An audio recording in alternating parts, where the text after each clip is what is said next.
All right. I do believe we are good to go here. Let's have a look. What am I hearing?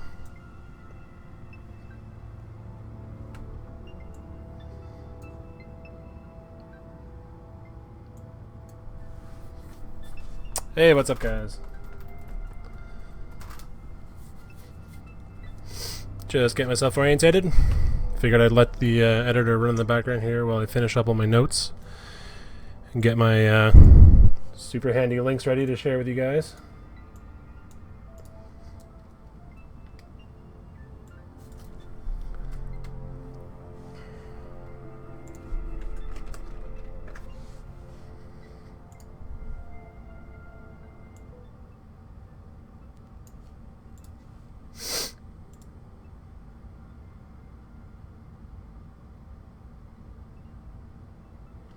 All right, how's the mic audio? Coming through? Good to go?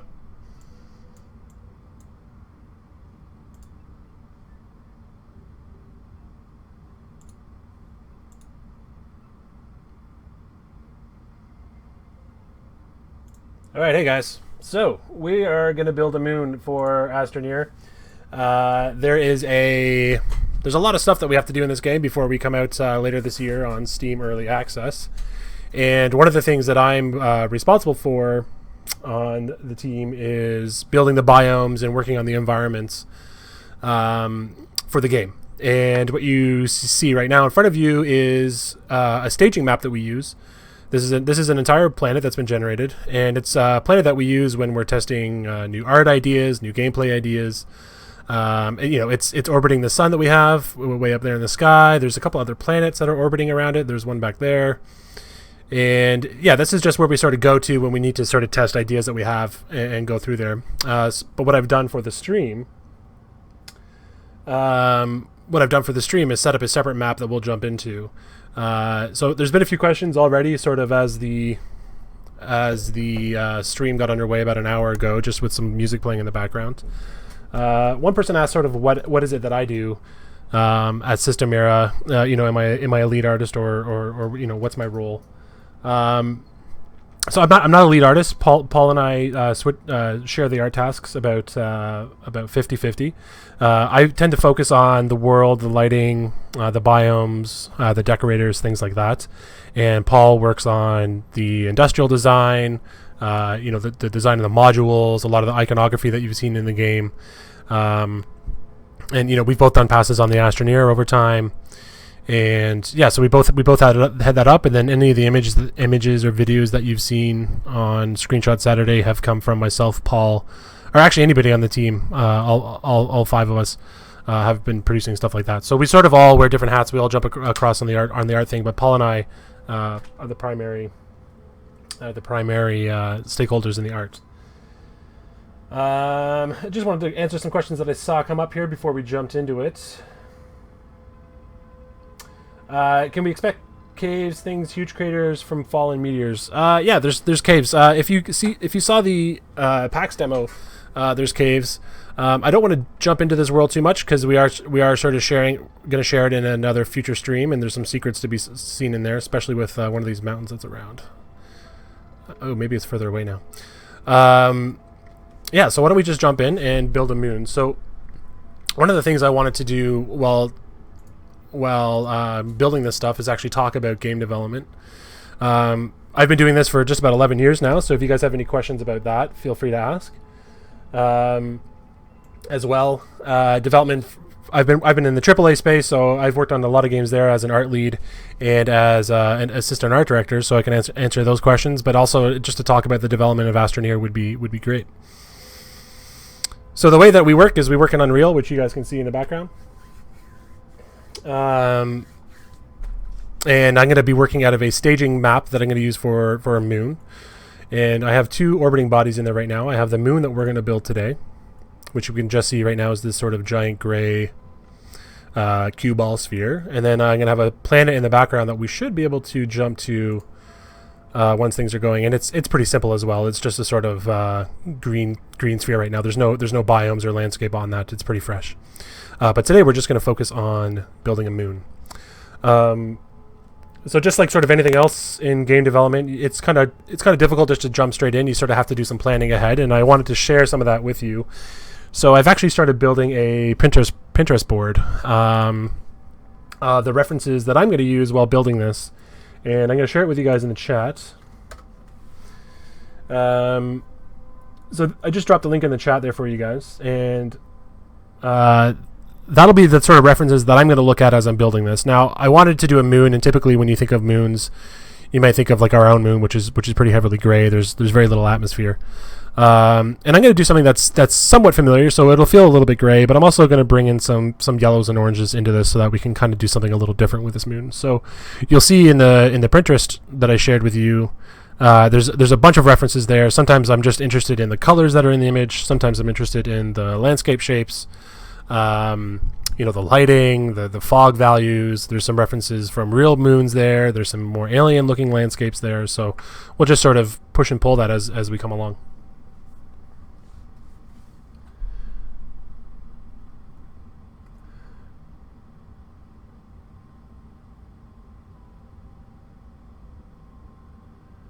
Anaxi, hello. Hey. Yes, this is me. Thanks for watching. Yeah, so if you guys want to check out that Pinterest board that's there, and we're going to dive in. So when we build moons in Unreal, we use a blueprint system, and I'll load those up as we work it out. For people unfamiliar with development, blueprints are sort of this way of doing visual scripting, and scripting is a way that we tell the game to do the things that we want it to do. Unreal is really great in how they present that data to people like me who don't really have a background in coding, where I can look at it visually and sort of script those things up together. So you'll see me jump between some windows here. If it goes a little too fast, just let me know. I'll keep my eye on the chat as much as I can. And we'll take breaks and I'll answer some questions as we go through.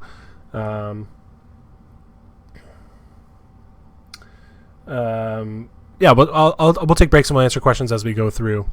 So this is actually the blueprint for the moon that we have right now, which is this gray moon. It's very simple in the background.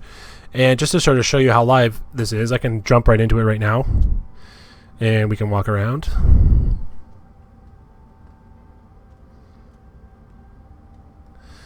And we can even start deforming the terrain if we want to. So it's all there and it's ready for us. It's basically a canvas. Oops, I ran out of power already. I'm gonna have to build myself some power sources on here, or cheat in the meantime. But yeah, so this planet's ready to go. We can start layering on our characteristics of this planet. So this planet, I'm gonna kind of say it's probably going to be a medium, or excuse me, this moon is probably going to be like a medium to easy difficult orbiting body. So when the player visits it, we don't want to stress them out too much. The challenges will be sort of the things that they find and how they get them out, rather than is the terrain really turbulent? Is there a lot of atmosphere or a lot of bad weather that the player has to deal with? So we'll do a bit of that, but we'll try to make it somewhat of an easy thing. So moons. So in that regard, we're gonna do a first pass on the terrain and just try to get it looking as non-spherical as we can without going too turbulent and too mountainous in that terrain. And the way that we're going to do that is we're actually just going to first start with some height maps that we're going to be applying to this. Now, for those that don't know, height maps are images that we use in game development that are, in this case, they're black and white. In the case that I'm going to be using it, they are black and white. And I can show you one here. Just let me load one up. So we're going to say that this is easy-ish terrain.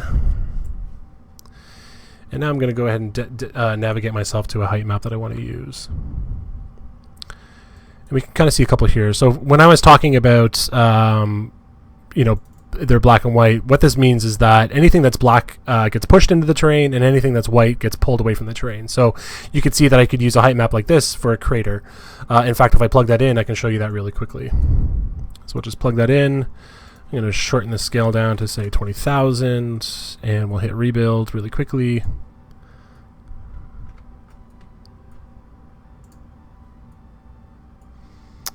And nothing happens, of course. Let's see what happens here. Save that.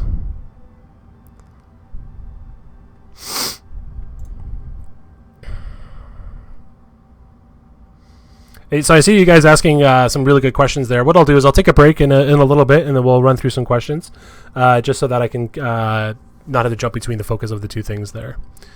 So, looks like I didn't enable that biome. So now I'm going to go ahead and rebuild, and we should see some craters show up. And if I just jump right in.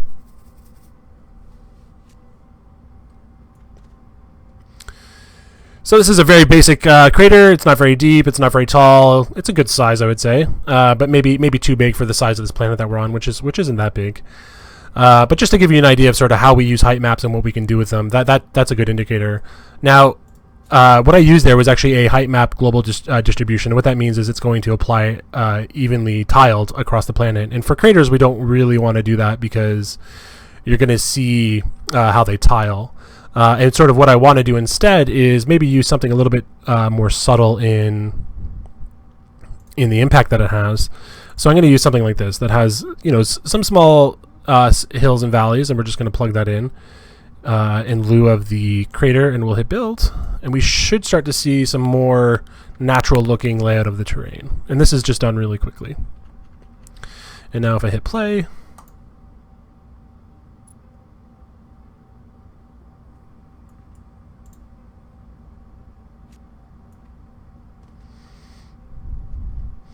you can start to see it starts to feel natural, a little bit more natural, especially like a moon already. If you've seen any of the planets from the PAX build to the GDC build, or any of the stuff we have shared on Screenshot Saturday, we use techniques just like this. In fact, I think this particular height map has been used in all of them. It's just how much do we use it and how do we manipulate it to get those areas looking different.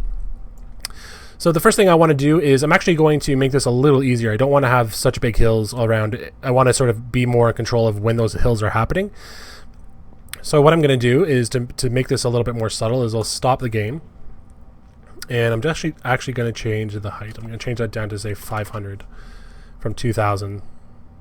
So dropping that by a quarter, or down to a quarter of its original height. And now you can kind of see there's a little bit of disturbance there in how flat that is. But it's looking pretty good. And I think that's a good canvas for us to run onto.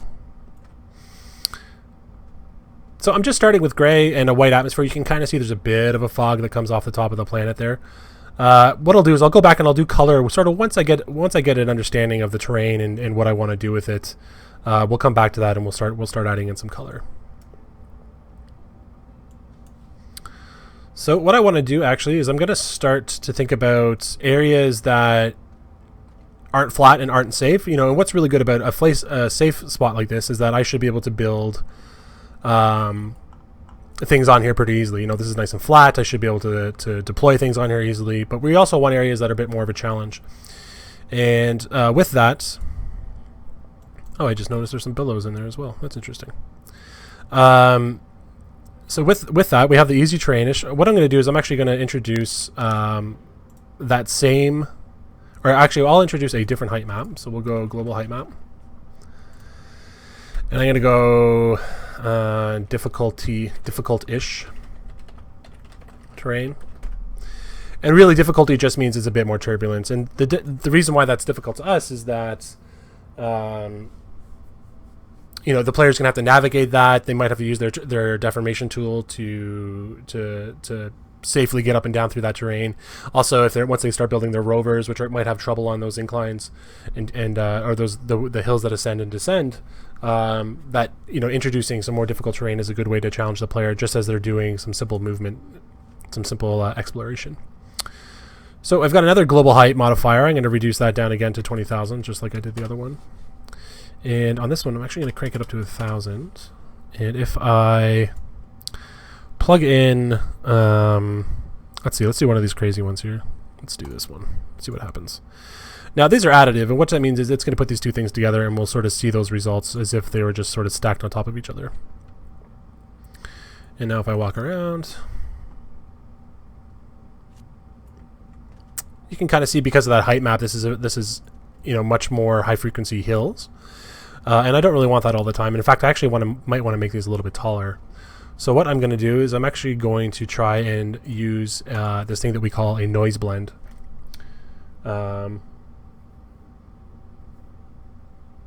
Hey guys, I see your questions again. I'll try to come back to them. The game.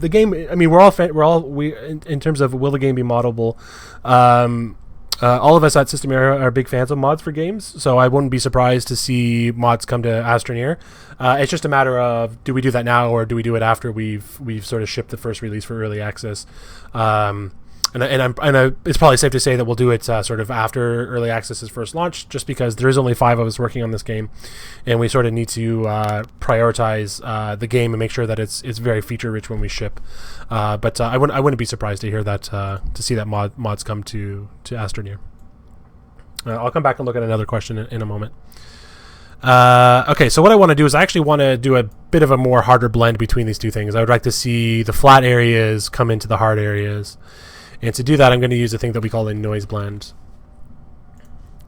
And let's actually see if that works. I don't know if that'll work. Let's see. Build. That does work. That's great. So what we can see here is you can see there's this sort of separation now in those two, the easy terrain and the hard and the difficult-ish terrain.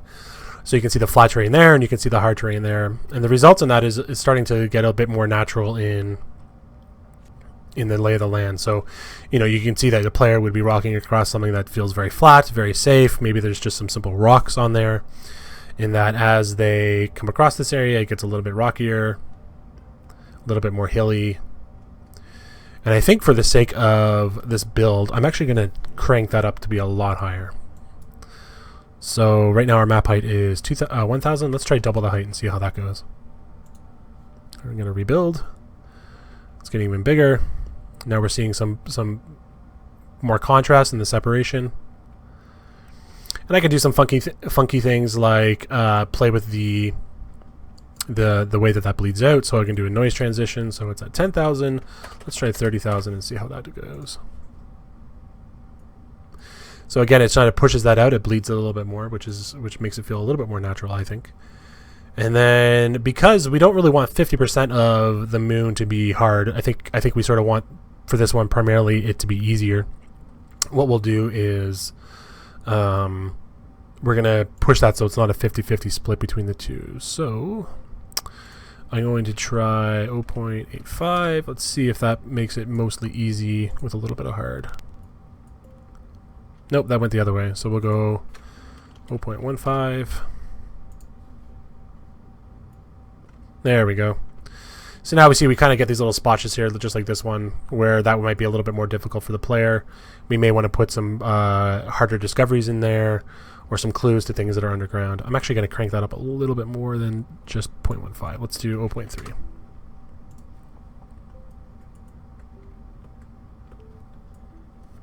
I'm just going to check a question here. Could I use the deformation tool to drill through the moon? I sure could. In fact, why don't we try that? I'm going to see if I can quickly give myself some free power. We won't dig all the way through, but I can just sort of show the strength of this. Nope, I'm going to need to give myself a whole bunch of power. Oh boy. These do not have any power, so let's power them up really quickly.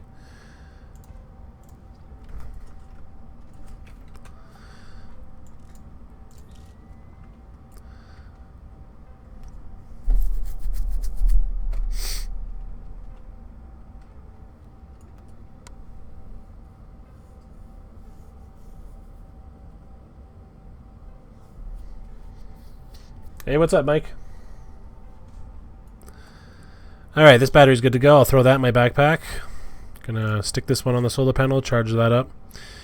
And this will only work if it's in the sun. I believe if I, if we stick this down in a hole where there's no sun, that it would not be able to charge. So you can kind of see it shut itself off and it's not charging up because it's in the shade. And if we pull it up, back in the sun, it opens up like a flower, and it's back to charging both the battery and me.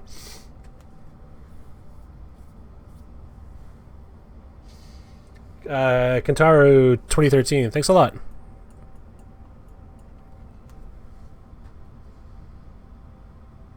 Dad Joke Cinema. I didn't have a second screen up. It's actually just in front of me here. Oh, you guys aren't able to see it. That's interesting. Well, let's see if we can fix that here in 1 second.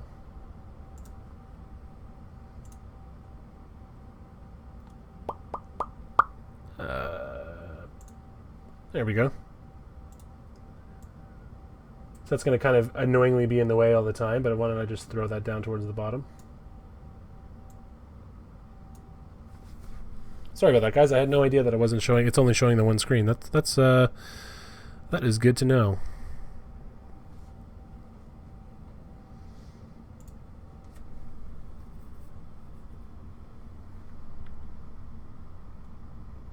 Are the interiors modeled? For instance, in a sandstorm, would you hide in your base? Yeah, absolutely. You kind of want to hide in your habitat, or you can sort of dig out yourself a little cave to hide inside, or dig down into a cave to hide from a sandstorm.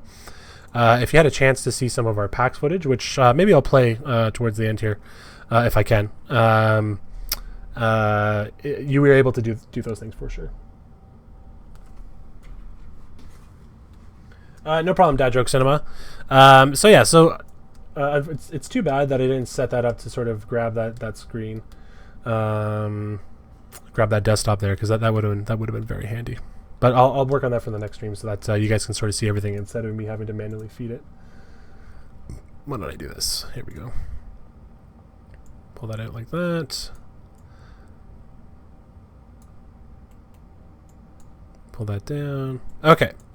And one thing I want to do really quickly too is, just because I've been talking about the difference in those two biomes, is I'm actually just going to color code them so they're a little easier to see. And I'm going to do that right in the blueprint there. So I'm going to add a color. We're not going to change the material just yet, but I'm just going to make it a little. Actually, let's get some of that yellow in there. Just a tiny little amount that I want to do.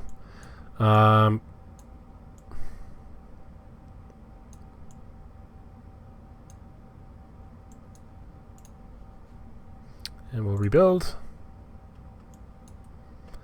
And now we have a bit more separation there. And you can kind of see where the color stops, but it sort of bleeds into that, which is really nice. Yeah, so one more thing I would like to do is look at another layer just to kind of break this up a little bit, because, if a player's walking across, before we even get into decorators, I should say, is that, as a player's walking across this, just in the terrain alone, we need to sort of bring some more interesting shape and things to sort of have the player's eye land on as they're walking around. So I'm going to break this up just so it's not sort of the same thing over and over again. And there's a few ways to do that. And I'm going to kind of spitball it and iterate on it so that we can all sort of look together at this and see what happens there. So if let's see. I'm going to duplicate the easy-ish land. I'm going to call it easy-ish terrain variable. And let's see if this works. I'm going to go noise. I'm going to throw that in there. I'm going to throw that in there. And just to make sure this is working, I'm going to make that noise one purple. Just so we can really make sure it's there by seeing it. Now, this is Unreal. This is game development, so things are bound to crash, which is totally fine. So I'm just going to save, and sometimes when I hit play and we build these things, the editor may crash, which is fine. We'll just load back into it as necessary. So let's rebuild and see what happens. So no crash, some purple, and our super hard terrain is pretty dominant there, but we can kind of see we are getting some blend. So I'm going to jump up here. We're going to switch that ratio to 0.7, rebuild. And we have some hard terrain still. Nice, nice, nice, nice. This is working good. So what I want here is the purple is going to sort of be the variable of the easy terrain. So you can kind of see this dark gray. So these two are going to be easy, and it's going to bleed into sometimes this harder terrain, which is represented by this lighter gray color. And again, just as a test, we'll just walk it really quickly, even though the topology of it shouldn't be much different. There's just the colors are different. And if I dig in, you'll see that the colors come through with it.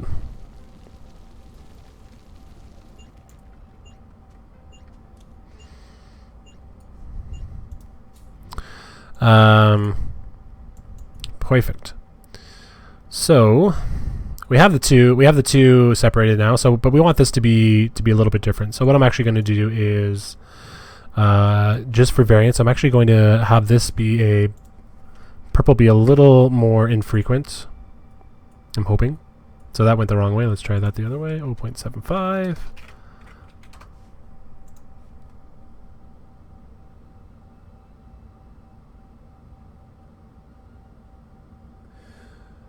It's spherical gravity, so nothing right now. Nothing that we have in the game right now is affecting that heavily.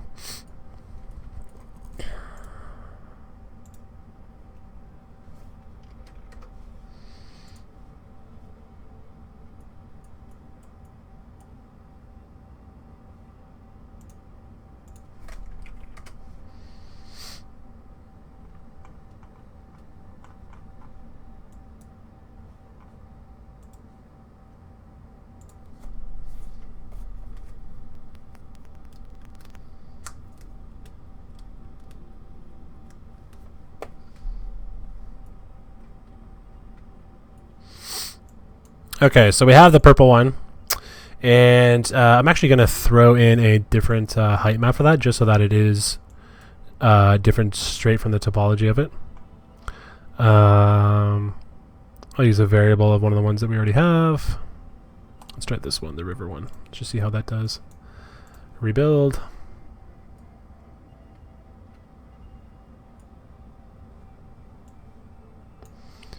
And we're going to increase the height a little bit, so we're going to go to 2,000, excuse me.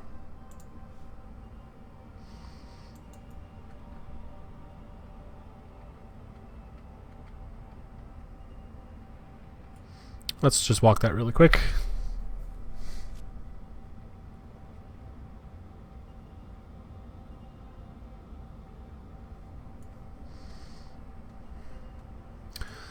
So yeah, you can start to see that we're getting some interesting changes in our terrain. What I'll do is I'll go ahead and full screen this. Is that we are getting some interesting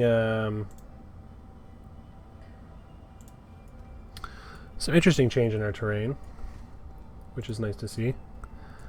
So as the player walks around, you know, they might have a safer area, which is what we want. And then they're gonna have to explore some of these sort of harder areas.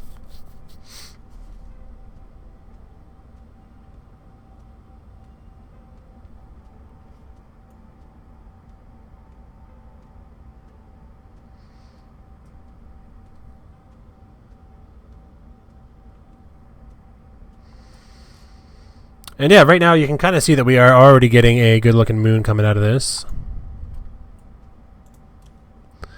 If I fly out of here super quickly, we can kind of take a look together. So this is happening live in the game. It's not during the editor, but we can kind of see a separation. So I've got my medium, or excuse me, my easy-ish terrain, my hardish terrain, and then we've got some purple there, which is a variable of the easy-ish one. Snap my camera back. Oh.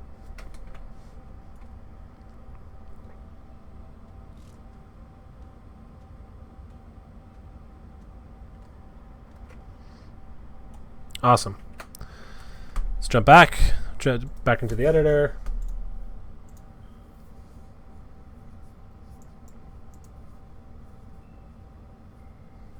Hey, Drew, how's it going?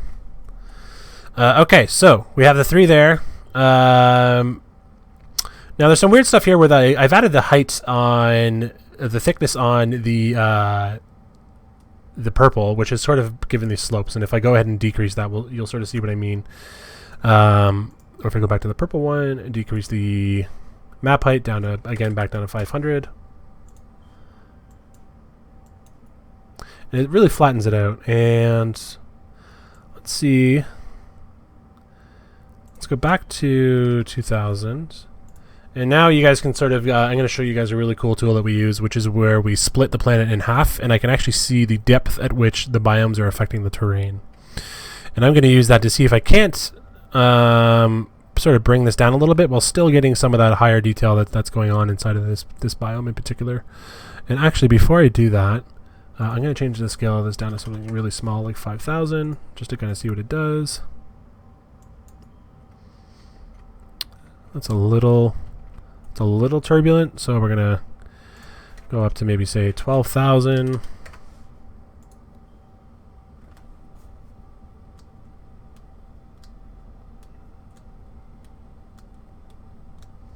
Kozak Zerzhin, you're asking about taking money, or us taking money early so that you can play in the beta.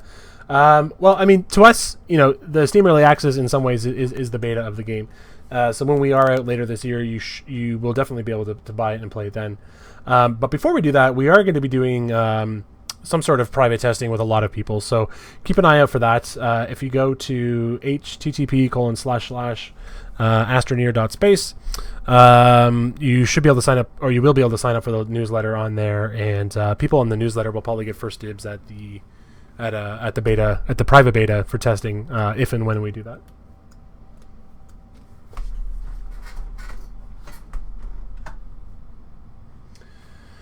Orange Slime is asking, will different materials have different resistance to things like storms or impacts or erosions? Yeah, for sure. We don't want everything, all the terrain to sort of act and react the same way. And that's actually already in the game right now. So we have some terrain that is only deformable by large cranes with drills attached to them. We have some that is going to impact your deformation tool to make it run a lot slower. Yeah, so that's definitely a thing that's there. Once we do things like erosion and like build up, where terrain sort of packs itself into the corners of things over time with wind blowing by, for sure there will be terrain that does that impact differently.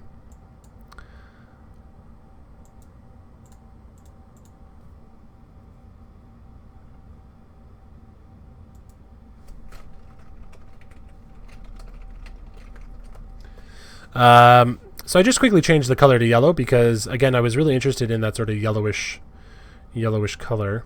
And what I'll do is I will drop the link to our Pinterest that we're looking at here back in the chat. So I just dropped a link to the Pinterest board that I'm looking at for reference as I built this thing, and there's images that are in there for various reasons, so don't look at them too hard, just sort of grain of salt as you're going through them, because sometimes I just like the colors that are represented in them. Sometimes I like the shapes of the land, even down to like scene composition. For instance, if I was going to take screenshots of this, there's a couple of images in there that I really like the composition of things that I might get inspired by. So this is just a mood inspiration board for me. We're not building any one particular image from that.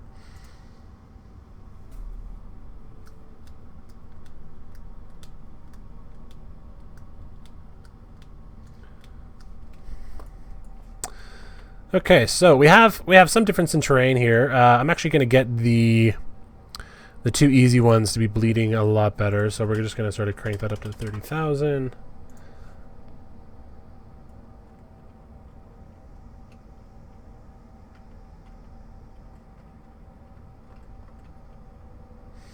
Now, one thing that moons are famous for, and I think a lot of people sort of think of these things when they think of moons, are the craters that are on them. And I think that this moon should have a crater as well. So I'm going to go ahead and just start adding in some craters for that. Now, you saw me before when I added the crater at the beginning, where it just sort of seemed to add a crater every 500 meters to a kilometer, evenly across the terrain, and that doesn't look so hot. So what we're actually going to do is add them to this biome. Excuse me, add this to this moon.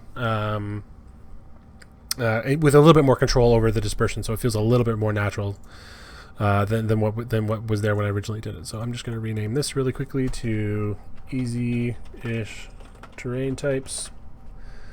Save. Now let's get some height distribution modifiers in there. If anybody that's watching this is developing games in Unreal and you're not recognizing some of the components that I'm adding, there's a good chance that those were handcrafted for Astroneer from Jacob, who's our lead game designer and programmer on the team. Okay, so I'm going to call this Craters 01. It's a very compelling name, I know. And all I'm going to do is I'm going to take one of these fancy little craters here. So let's take this more generic one and plug that in. Ooh. How about I plug it into the height map? That might be the better thing to do.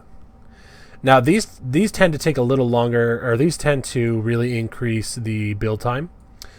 So what I'm actually going to do is I'm going to decrease the LOD on the planet, and LOD stands for level of detail, and that's things like how quickly does the art res in versus res out. And so I think sometimes you'll see that where you'll sort of see the terrain pop in and pop out, and I'm just going to have a little bit more control over that as I am developing this. Just so that I'm going to decrease this, so it's going to look a little sketchier now. It's going to get a little less detail, but that's okay. We can always bring it back once we're ready to do a more final build. And I'm just going to go ahead and start building with craters. So let's rebuild and see how this goes. Whoa, that went a little crazy, I would say. So, and again, I'm going to color code these so that we can kind of see what's happening here. I'll make this one maybe a little bit more orangey. Let's go ahead and rebuild. See how much we're getting here. So you can see just from a quick level of distribution that got applied really easily. Let's go ahead and throw that in there. Rebuild once more.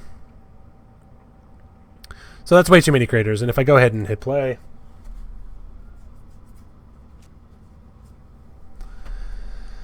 anything that's this sort of light brown, light orange color is going to be a crater, and you can kind of see there's a lot of them right now.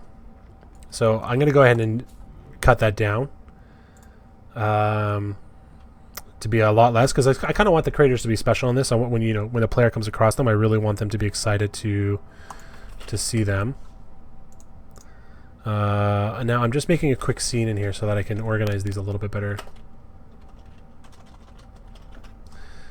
Throw that in there. Throw that in there. Save, rebuild, and this should be the same. No, it's completely different. Let's see what happens.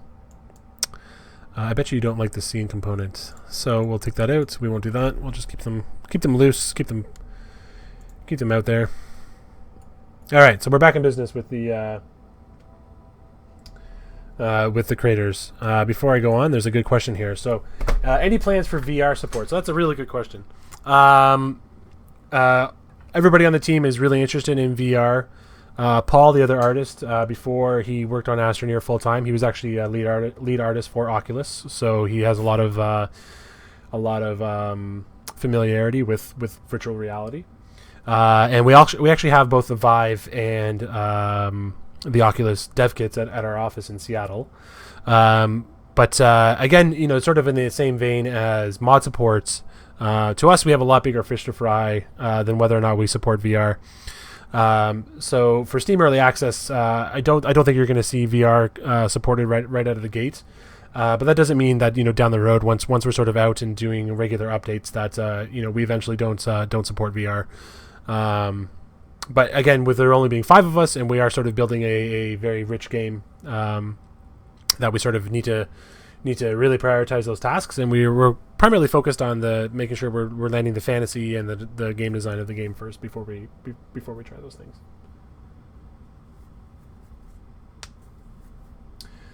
Somebody asked, is every point of light a planet or moon that you can visit, like No Man's Sky, for example, or is it a bit more limited? So right now, no, not every point is a planet that you can visit.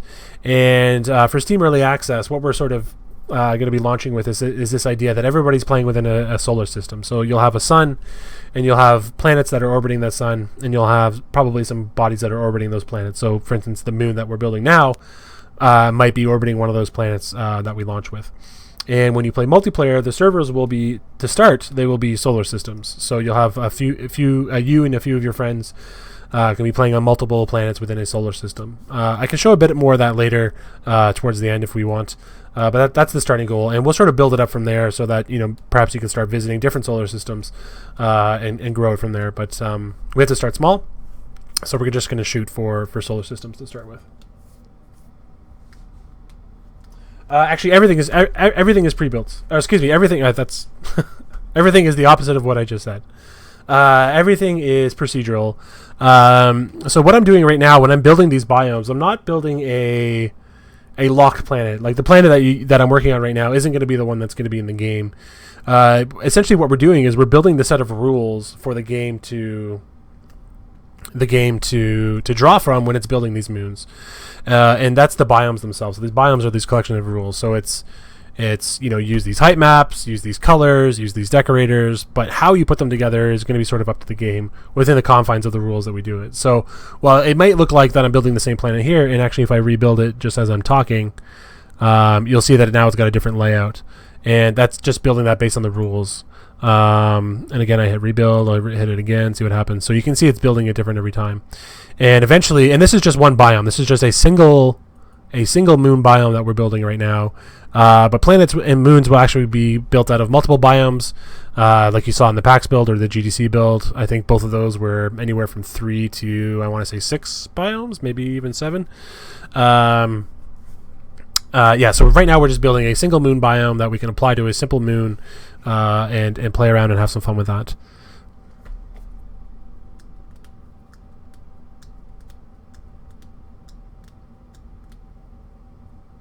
All right. So there's way too many craters on this planet, and we need to tone those down. That's where we're at right now. So what I'm going to do is part of the things I can do here is how dense is this being applied to the planet, and it's actually at 0.05 total of the planet. So I'm going to turn that down to a fifth of what it is, so 0.01, and we're going to rebuild. And now we are getting far less craters, but even still too many for what I want to do. So we're going to go even less than that. So we're going to go half, so 0.005, and we're going to rebuild. Nice. Now, craters to me need to be really special, especially on this planet. And, oh, lucky us, we have one right by the spawn.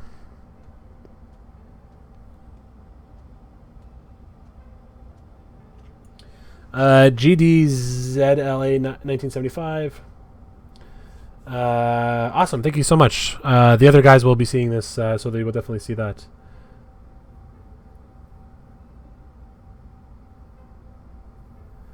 Anuxi, yes. So, yes, I can change the scale of the craters to be random.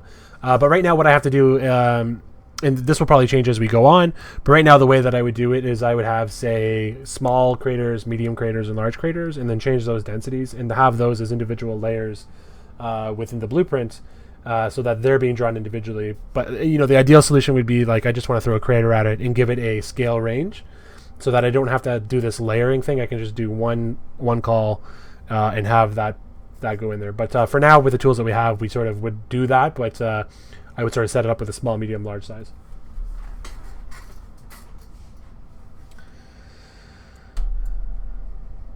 Okay, so yeah, so I was walking around. I wanted to check out the scale of this crater. Now, I know the planet's really small, and maybe a large crater won't make a lot of sense, but I think for this test, I'm actually going to try doubling the size of this crater so that it feels really big and really impactful.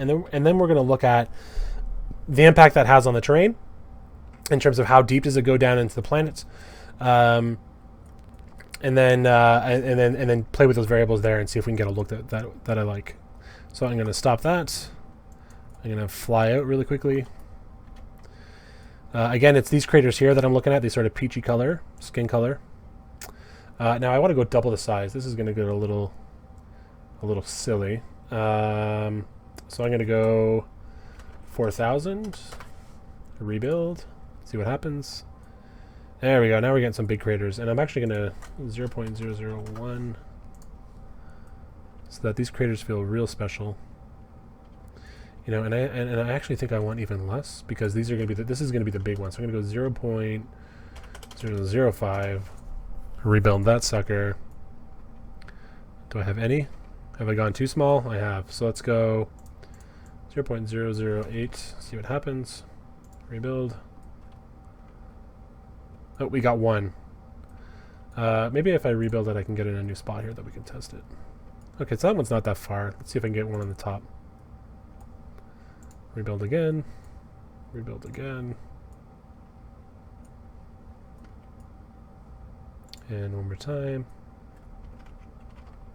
Nice. So there's one. I mean, I'm going to be playing in the harder terrain when I spawn, but that's fine.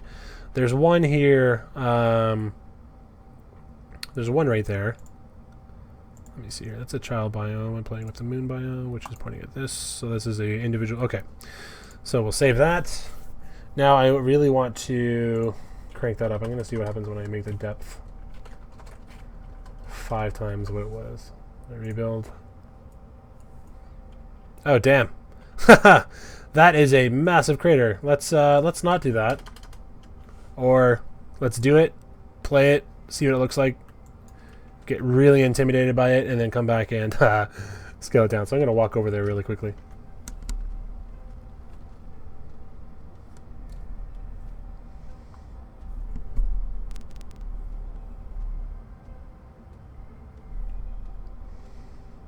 Where's this sucker? I feel like I'm going to come up to this edge and it's just going to be terrifying.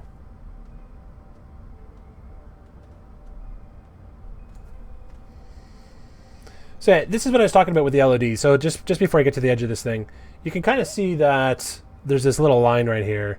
And that's just sort of how we optimize the terrain tech right now, which is still, you know, it's a very early pass on that. So that'll get a lot more aggressive so that we don't see it happening. But as you'll see as I get closer, it sort of fades in resolution. And if I look back, it shouldn't be too bad. But we'll make sure that when you're playing, you're not going to see a lot of that stuff. Where did that giant hole go? Well, I'm gonna cheat and see if we can't find it. Toggle camera. One more time. Give that a click. Let's see here. Let's fly up and see if I can find that massive hole I just made.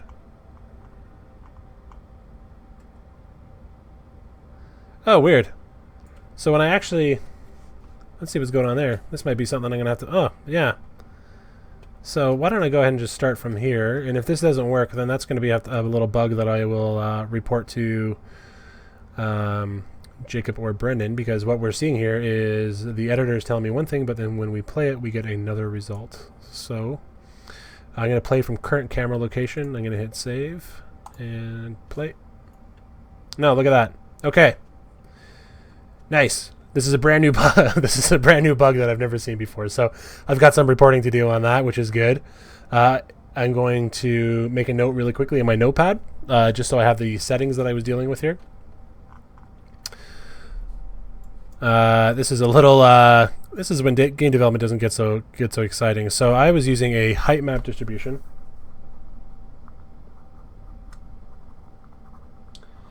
And I had it set to something really ridiculous, like a depth of... Oh, wait. Let me see. Rebuild.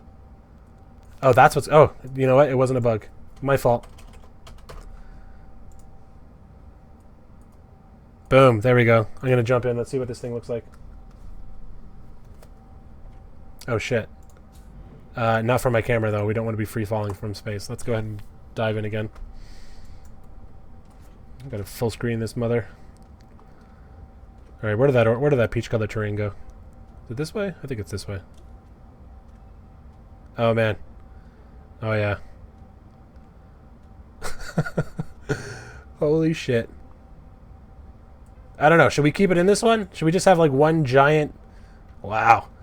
Should we just do one giant crater on this moon?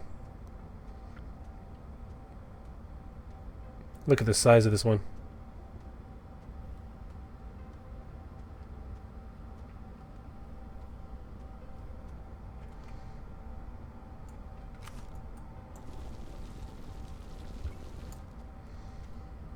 Alright, this it looks like we're keeping it. I'm gonna rename this one to Massive Effing Crater, just so I remember that it's a massive effing crater. Yeah, look at the size of this bad boy. Alright, let's jump.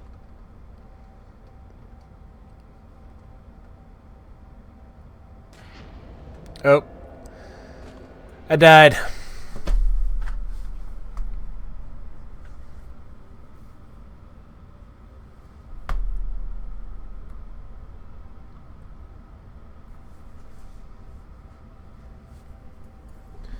Alright, so we have a massive effing crater.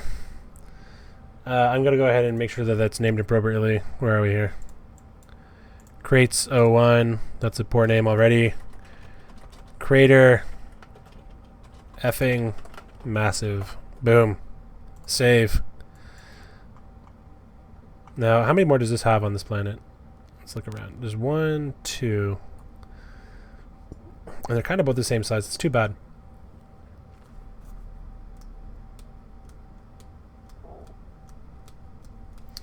I'm going to see if I can knock that down just before we move on, because otherwise it'll be this giant monkey on my back that I can't fix it. But I'm going to see if I can't knock that down to just have one massive crater on this moon.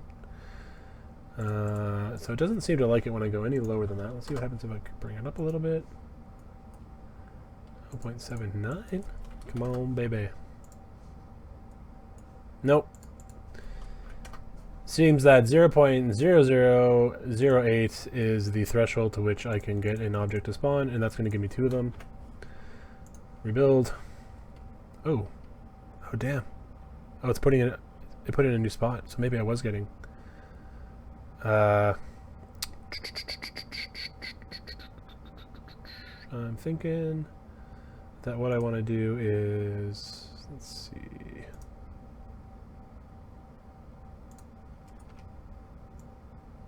Nope, don't want to do that. I'm going to play God and move the sun really quick.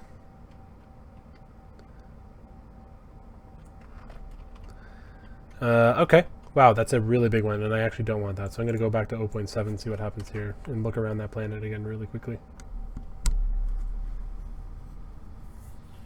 Meadow Cottage, thank you so much for coming in, especially that late. That is awesome that you joined me. I really appreciate it.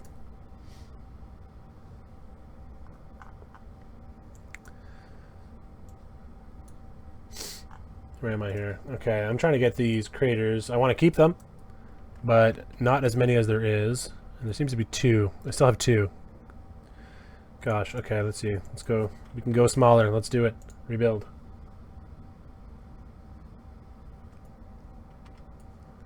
Let's do it again. Smaller even. There we go.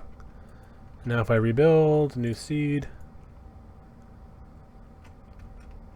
Alright, looks like we're getting one massive crater. Okay, so before I go on and add more craters, let's take a look at a tool that I use when building these planets, because a game like Astroneer, and I'll jump in here just to explain this a little bit better, isn't just about the stuff that's on the surface, it's also about the impact that those things have on the terrain underneath. There's going to be a lot of depth in Astroneer, especially in the way that you explore. Oh shoot, I'm not getting power. Let's see here. Let's go battery, solar small. Let's charge that up.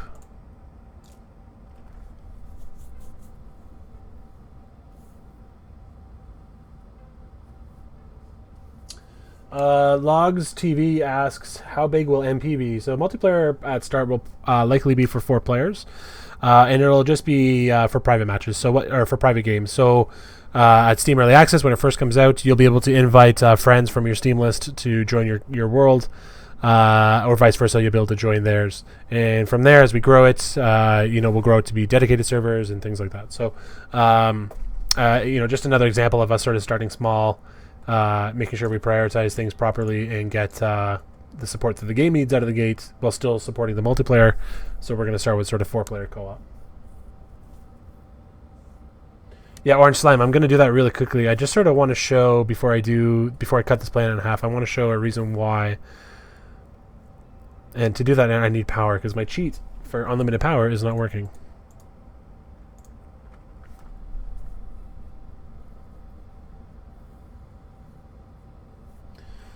Carl75, yeah, I mean the long game is actually really important to us right now, and that's where our primary focus is on the game, is making sure that the game will last as long as you want it to last and be as fun for as long as you want it to be, and that's sort of happening for us right now already, which is really nice. We're in this sort of phase right now of game development that we call the sort of skeleton phase, and that's where you get the main ideas of your game in bare bones. So it's you can even see really quickly if I look over here that the art on this spaceship is very rudimentary. It's very simple, and that's just sort of where we're at right now in development. Is that we're making sure that the functions of the gameplay features are there, so that the long game is coming through. And actually, in the future, Jacob. So Jacob's our game designer on Astroneer. He's responsible for all of the game's design, from the diegetic interface that we have in the game, to the survival mechanics, to how things snap together, and all those sort of how you're going to be building and constructing in the game. And he'll be doing probably a blog post sometime in the near future about that sort of stuff, where we're at now, and sort of what the long game is looking at like.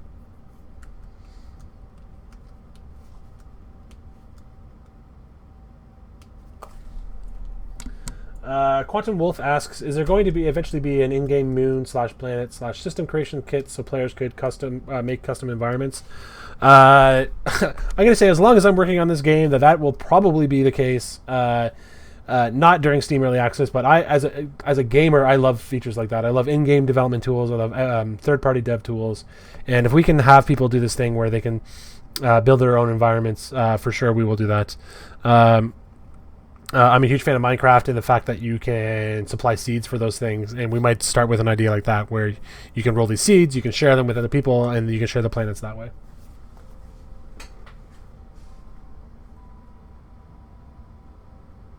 Sigma the Programmer, have any tips for a semi-beginning game developer designer? Yes, keep at it.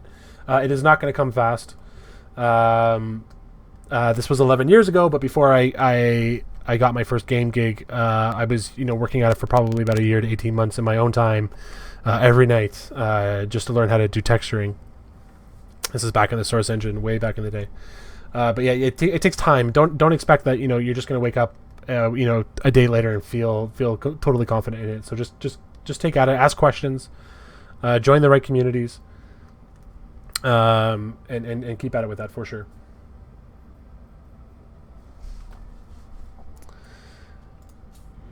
Okay, so just to sort of keep going along here, so we've got the giant crater. I'm going to split this planet in half just so I can quickly look at the impact I've had so far. So we're going to do cutaway. We're going to do save it, rebuild, and now this planet's cut right in half down the middle, which is really neat. And what I use this for is it lets me see sort of how deep I've made a lot of the terrain features. So as you'll see here, there is the sort of off-white terrain that we added, which only comes down a little bit. And just to kind of give you an idea of the scale of this, let's zoom in really quickly. Oops.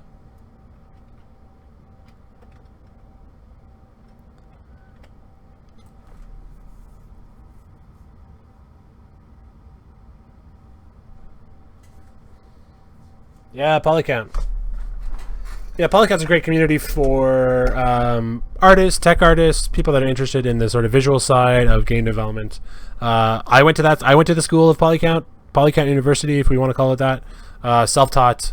and it's all thanks to a community like Polycount. The programmer equivalent, or the sort of scripting equivalent, I think the tools themselves, so Unreal, Unity, CryEngine, they all have sort of communities off the start that you could look at for that, and go from there. So we have some cool stuff going on here. So you can kind of see that a bit of this terrain sort of drops down, which is kind of neat, but it's all mostly gray. And I guess towards the end, what I'm going to want to do is get some more layers of stuff in there, but we'll come back to that because that step, I'll be honest, I actually don't remember how to do that, so I'm going to have to load up a planet that I made a while ago, and we'll take a look at that. But just to sort of keep moving on here, I'm going to get rid of the cutaway. Where am I here? I'm going to... What is going on here? Cutaway... Rebuild. We're back in business. Hit save on all this stuff before it crashes and obliterates it.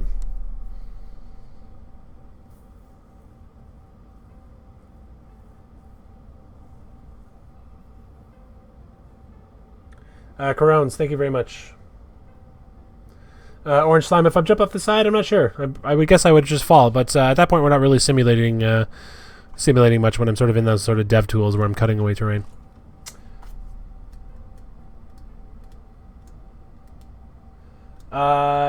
Jody Chicken asks, will every player be in the same universe of planets but playing on their own copy of it? No, every solar system will be your own, with every planet being different from everybody else's.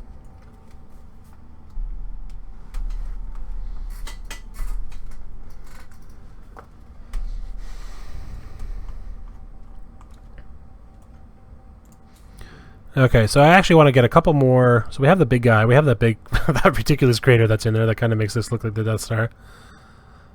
But I also do want to get some small, more surface ones that are sort of more frequent. So I'm going to duplicate the big guy. We're going to go crater, medium-ish. Change that depth down to 2,000. Let's get a little funky here and supply it with one of these guys. Color, I just want to see it, so I'm going to make these giant or bright pink. Width of 1,000. Rebuild. Oh, and a density of 0.001. Rebuild.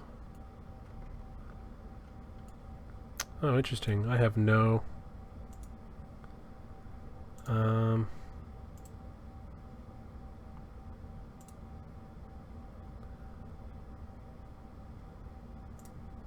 I have no crater showing up. So I just switched the music off from the Astroneer music, and I'm just switching over now to a group called Stars of the Lid. Early on, when Paul and I were first talking about Astroneer, it's one of the first music groups that we brought up of inspiration for the game. And I figured that would make for some really interesting background music, so we'll just give that a listen here while I work.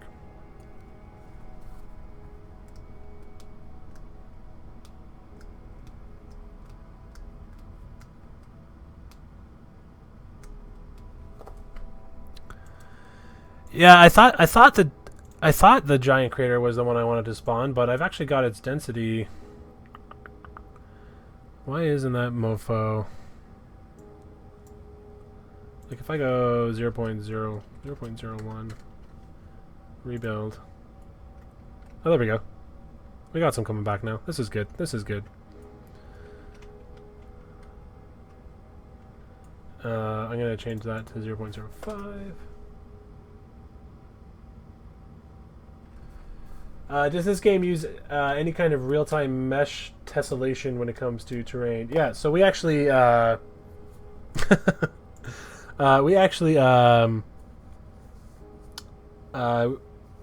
we do something like that, so you can kind of see it.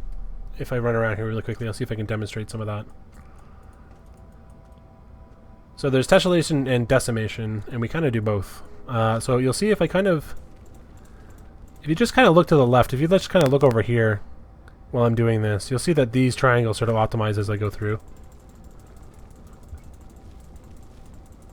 I think that's a good way of showing some of that stuff that we have going on.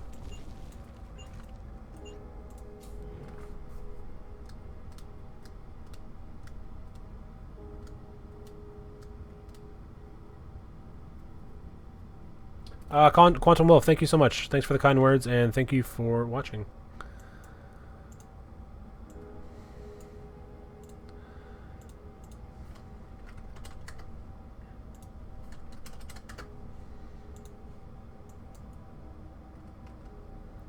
So these craters aren't, these ones with the two of them, they're not big enough. I'm not using them big enough to sort of take advantage of the fact that there's two, so I'm going to replace them with the single crater, rebuild, and see how that looks.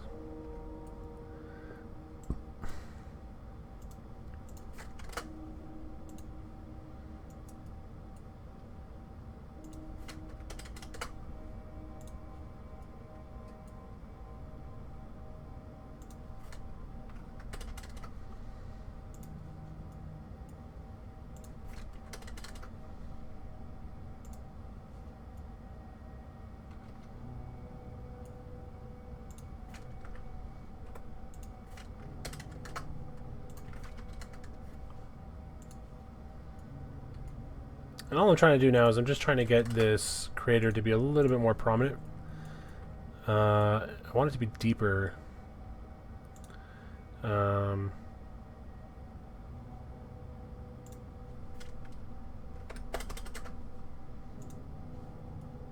There we go. Let's crank that up to 10,000, see what happens. Hold on to your butts. Whoa! That's pretty badass, actually. But not really what I'm looking for. So I'm gonna go say 4,000. Rebuild that.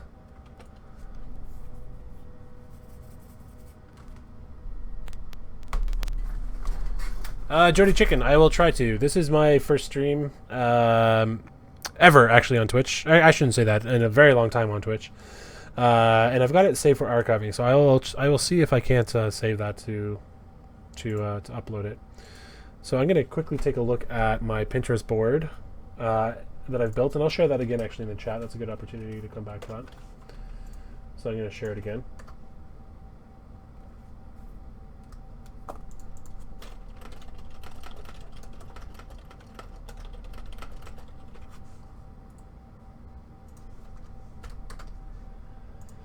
And all I'm looking for is just some reference in color, just to see if there's one I want to roll with here. And I just kind of want this like punchy orange color. But I think I want the punchy orange stuff to be used as an accent, so I'm just going to kind of go a little bit more faint, back in the yellows, sort of soft milky tones. And then I will use brighter colors to sort of accent a lot of this stuff once we sort of get rolling in that. So save. And now, if I rebuild the whole planet, we should be getting some good variation here. So, oh, that hard one is still very overbalanced. Let's go with 0.9. See what happens. Yeah, that's too much. So, I want to go 0.25 rebuild. Oh, we have a lot more craters. That's interesting. 0.35. Go a little bit more, 0.45. Rebuild. So there's way too many craters right now. And what I'm going to do is I'm just going to sort of tone those down a little bit. So 0.01. And let's bring that back up a little bit to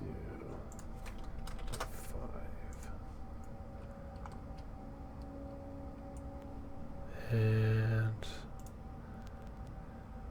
the easy-ish terrain. So there's a bit of a discrepancy on that. So let's go 0.5 on that again. There we go. That's starting to look a little bit better. So the difficult terrain, I'm going to mark it a bit more of a appropriate color. I'm going to go a little darker just so it looks a little bit more.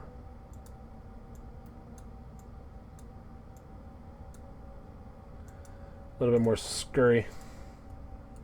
Let's go even darker than that. That's not dark enough. Come on, Adam. Come on.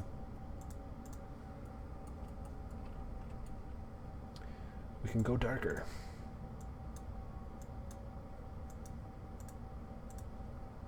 There we go. So now the dark stuff is the hard stuff. rebuild. Take a look. Looking good. Okay, so dark terrain is going to be harder areas of the planets. We have some craters, which are these sort of peach colors. I am blending between two easy-ish terrains. So it's this sort of yellow one and this gray one here. And we also have somewhere a massive effing crater. It looks like it's spawning right. Let's see. Looks like it's spawning right there.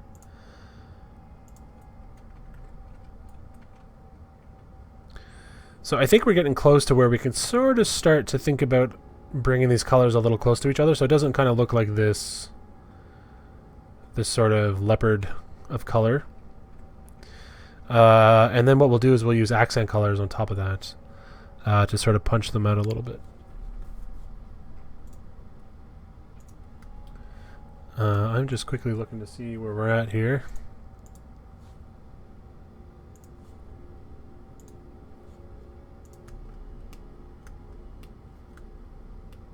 The planets do rotate. I've actually turned that off just for this, just because it can kind of be a little distracting when I'm trying to work on dev stuff. So I've turned it off. If I hit play and we watch, you'll sort of notice that the planet is not moving. But that's just for development. I could turn it on really quickly, which if you guys want to see, we can do that. Where are we here? So I'm going to go ahead and unfreeze the orbit of that, unfreeze the orbit of that. We'll hit save. And rebuild.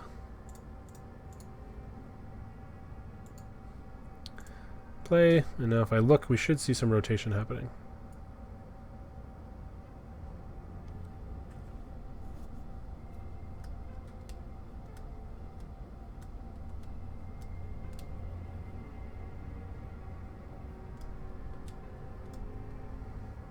So there's some definite rotation there, but I don't really want the time of day changing while I'm working on stuff. And it makes it a lot easier when I'm doing things like testing shuttle transfer between orbiting bodies. So for the sake of those things, I'm actually going to go back and disable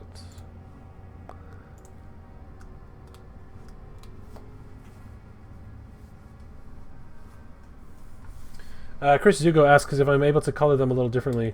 Yeah, theoretically. I don't know if I can particularly do that in the height map modifier that I'm using, but we can certainly throw colors at things in areas like that. But in terms of adding it to the bottom of the crater, I want to say I am able to. I'm just it would take some finagling on my end before jumping in. Oh, that looks pretty good. That looks kind of neat. Look at that. Let's see what that looks like full screen.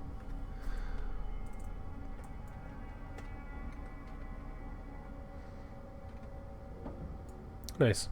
Something else that's always kind of fun when I'm testing, and I was going to save this towards the end, but we might as well check it out now, is just kind of taking a look and seeing how things look when you leave the planet, which is also part of the fantasy that we're building here. So if I add some fuel, which is a resource that you will have to construct and fabricate yourself, but for now I'm going to be a little cheater and spawn some.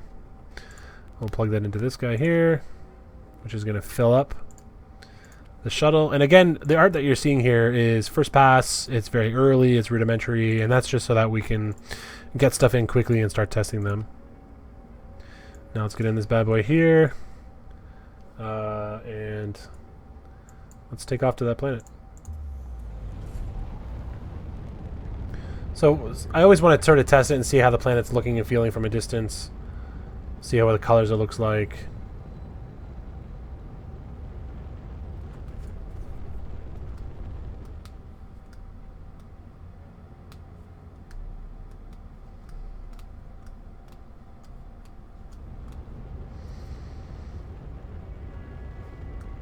And I'm landing on boring planet number 1, which is okay. But again, it's a full body. You can see the scale of this is a lot larger than the moon that we were just on. And it's deformable and it's ready to go. But it's just like the moon, where it sort of starts as this blank canvas. So that is somebody just asked a really good question, which I was hoping would come up when I started flying around. And that is, how do you fly to a third planet? So I'm going to fly back to the moon and we can sort of talk about that while I'm doing it. So you can see here, like my hands are off the controls right now. I'm not doing anything. And as we sort of build the game, we'll make this look a lot more convincing so it feels, like there's actual orbiting mechanics that are coming into play. Whether or not that's something the player has to worry about is TBD. But for us, with Astroneer, we really are trying to build this sort of experience that is about we're trying to build these experiences that are really about the interplanetary experience. So on the planets, within their atmospheres, exploring them, exploring their depths, getting deep within them, down to their cores, and less about space travel. And we feel that there's a lot of games out there that do that really well right now. So there's Kerbal Space Program. No Man's Sky is coming out, and I'm sure it's going to have really great mechanics for that sort of stuff. And we're really trying to build these intimate experiences on the planets. And that's why to us, we're trying to treat this idea of going from planet to planet as being a feature of a module rather than a gameplay mechanic that the player's going to have to control as they go through. And right now, I landed on that planet because I've actually got a launch pad on there. But those are sort of things that you're going to have to earn as a planet. And the first time you travel to a planet when you get into a shuttle, you're just going to sort of arrive on them randomly by just sort of clicking on them.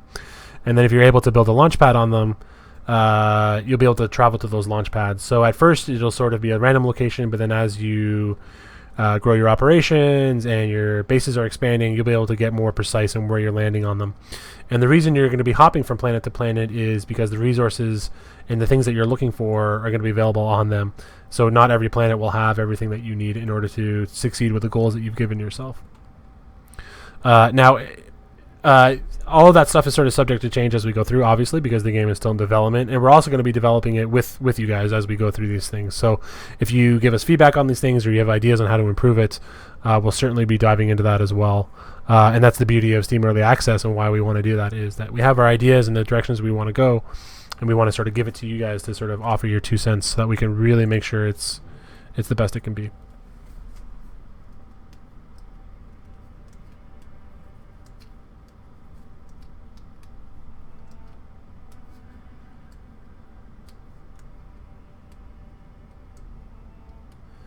Free flight and spaceship fuel. Fuel is definitely a thing, and we're going to be indicating to the players so that you know exactly how much fuel you sort of need to do the goals that you have with space travel. But free flight is not a goal of ours. Orbiting is not really a goal. Not right now, and not for Steam Early Access. Because again, we're trying to make those experiences that the player has on the planets themselves very intimate, and less about the space travel. But who knows where that ends up going in the future.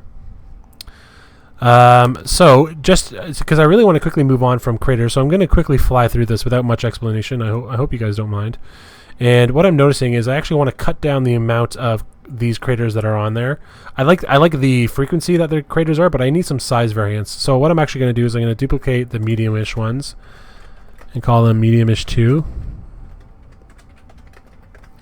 And I'm going to cut the density down to 0.05 on that, and 0.005. So that's half of the placement density that it originally has. But now that I have 2 of them, it should look equal to what it is right now. So if I go ahead and rebuild that, oh, the dark one is getting really. Oh, okay. So what it's doing then? Okay, so I'm just sort of talking this through now. I want these craters to be on top of it, so I'm actually going to do that. Let's rebuild. There we go. That's looking a lot better. Okay, so I've got those craters, but I actually want some size variance, so I'm going to make medium-ish 2 a little smaller. I'm going to say it's at 1500 instead of 2000, which is what the original ones were, and these ones are going to go up to 2500-ish. And I'm going to color code medium-ish to be the darker version. And let's hit OK. Let's rebuild. And actually, you know what? Just to make sure that I'm seeing these okay, I'm going to go ahead and just make this like a stupid blue color. And there we go. So we have craters inside of craters. We'll call those Yodog craters.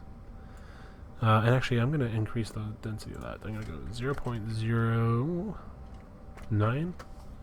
Rebuild. And now I'm going to go ahead and color those a little better. So let's copy that color value,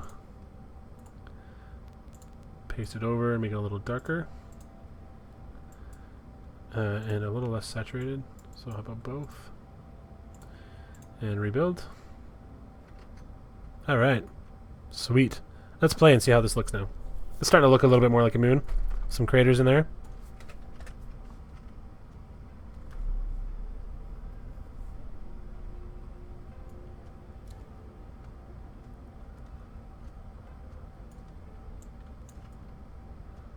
That's a nice little deep crater. That looks really good.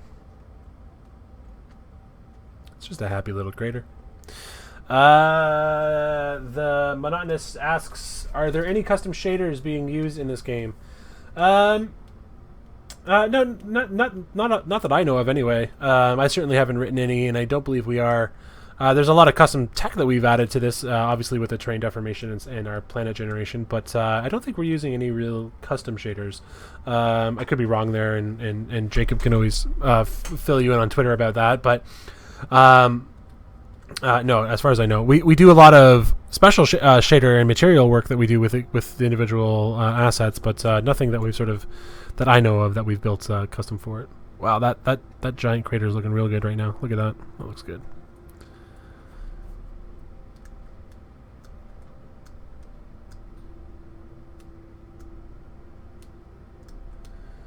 Okay, so there's a couple things I want to do now. I want to start thinking about. So why don't I?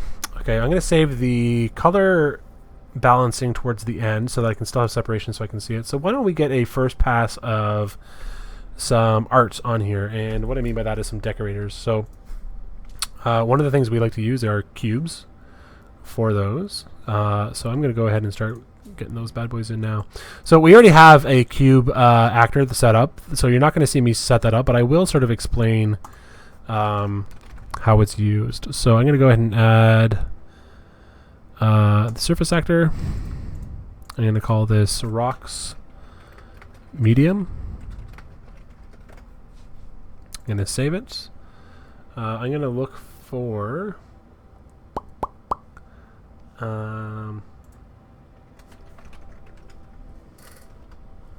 what do I want? I want... Geez, there's so many of them. You know what? I'm going to jump over to another map really quickly just so I can see which rocks I want to use.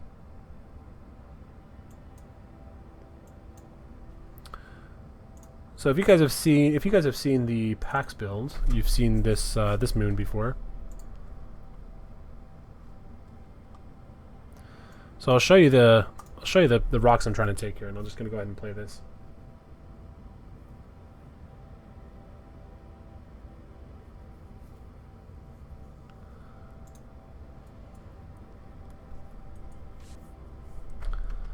So you see these sort of rocks here that are on the ground. These are the rocks that I'm going to want to take. These are the ones I'm thinking of just to sort of bring them in. It adds a good level of surface detail to the terrain. And it also just sort of gives the player's eye spots to land on as they're looking at the ground, which always makes for a very pleasurable viewing experience. And it also does some cool shit with the deformation where they're physically active when I'm deforming. And if I sort of jump down in here and start sort of deforming forward, it looks really neat.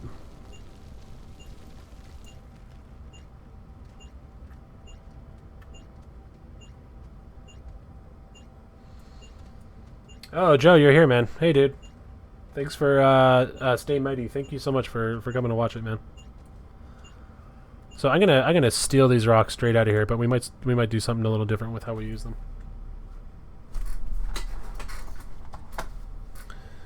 So I'm gonna find that moon, which is Pax Moon. I'm gonna rebuild that sucker.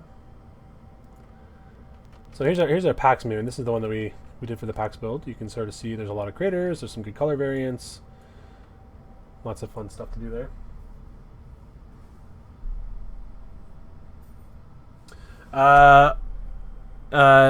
You're asking about the Orange Slime is asking about the usability of the deformation tool.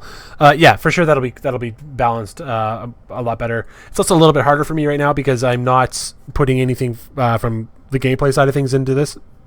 So I just have the battery that's on my backpack, which isn't very full to begin with. So normally you probably have a lot of batteries in your backpack, and those would help charge it. But for sure, we'll be balancing that so that you can deform a lot longer than what I've been doing.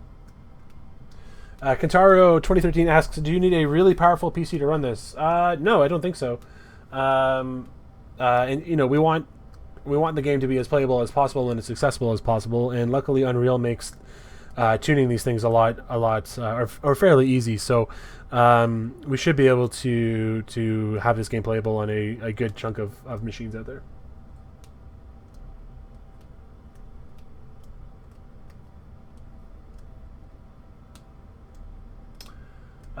Orange Slime asks if I can show some weather like dust storms. For sure, I'll show some dust storms towards the end. I want to get through this planet, and I actually want to get through this planet for a few reasons. One, it's just really cool to build something with you guys on Twitch. But two, we actually just need it. We need it for the game. This game's coming out later this year, end of summer, early fall, and the anytime I can squeeze actual art and work out of my time is good. So. Yeah, I want to get this moon done just so that we can have it in the game. So I've got my Pax moon here, and I'm looking at it now, and I want those terrain cubes. So I'm gonna large spread, and this is using terrain cube scattered 1 and terrain cube scattered 2. So I'm gonna write that down in the chat here just so that I can remember.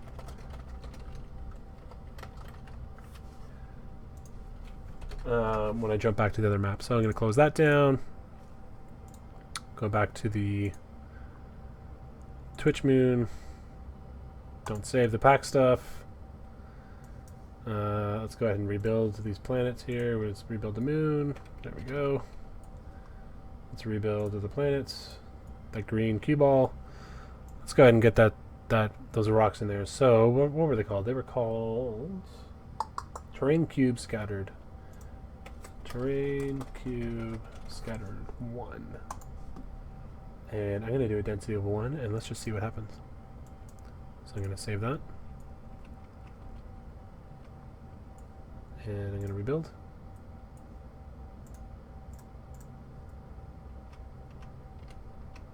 And I have got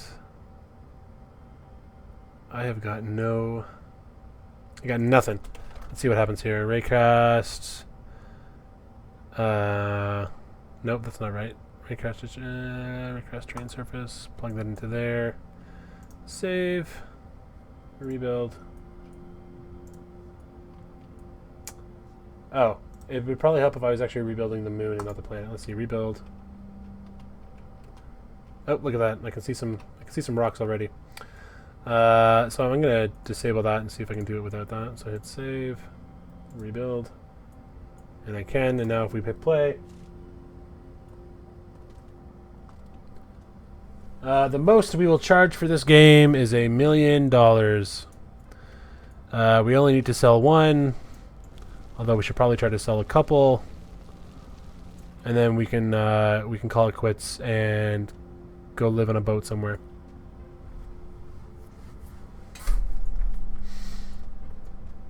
I'm sorry if that upsets you. But if you had $1 million, you wouldn't be upset then, because then you could buy this game.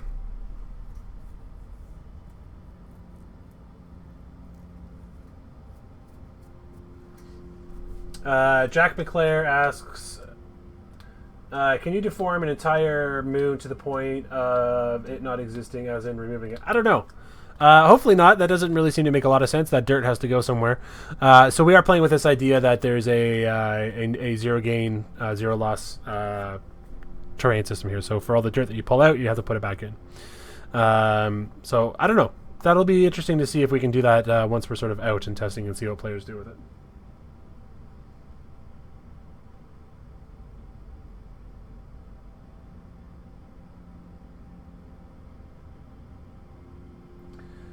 So Brady DM asks, are you able to share how you're generating planets with us by chance? Yeah, that's actually the point of the stream, is just to sort of talk about how we generate our planets.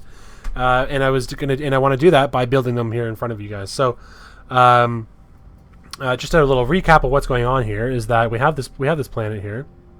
with this. Oh my god, there's that giant crater again.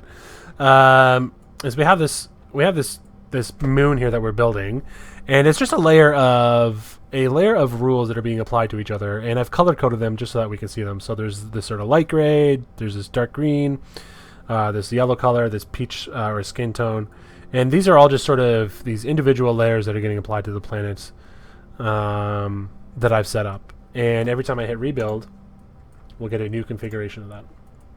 And this is just a single moon biome that, you know, if you think of a planet or a moon that we build out of multiple biomes, it would look even more unique than this. But for the sake of this demo, and I think the sake of a moon, which is a pretty small body, we can get away with just doing it with a single biome.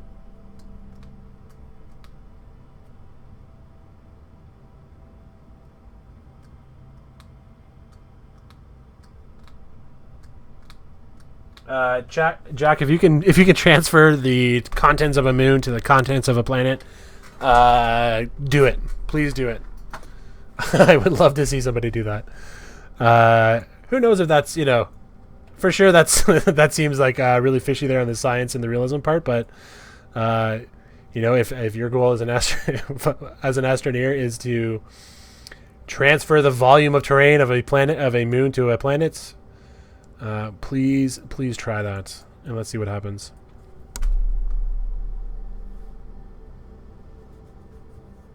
Okay, so I'm starting to like how this looks. We have some rocks coming in, not enough, I would say. So what I'm actually going to do is I'm going to duplicate the rocks. We're going to say rocks medium spread, and what that means is I like how dense these are. These are kind of cool. But we kind of want a bigger spread of them so they're more evenly put around. Oh, and somebody actually asked earlier about a custom shader, and I told a bold-faced lie. We have some custom magic going on, which I will explain to you in a moment here. That I just realized once I started using decorators. So before I do that, though, I want to get. Oops, what is this called? It's called Terrain Cube, Scatter 2. I want those bad boys to be in there. I'm going to save that. I'm going to rebuild that. And what's going on with this?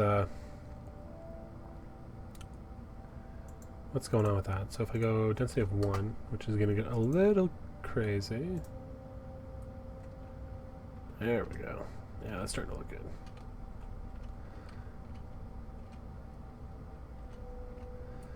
And then let's just go one more time. Surface actor. The surface actor is just a single actor that we add to the world, and in this case, it's the scattered rocks that you see in front of there. So the actor itself has a lot of rules, and actually, maybe I should show you that really quick. I'm going to say non-cube, because I want to add some non-cube looking rocks to this.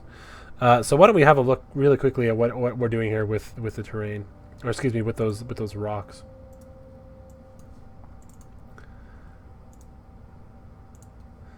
So individually, there's this sort of actor that's being applied on top of the planet. We can't see it, but it sort of looks like this cone here. Is this cone showing up here? Why don't I make that a little bit bigger on the screen just while I do this little demonstration here?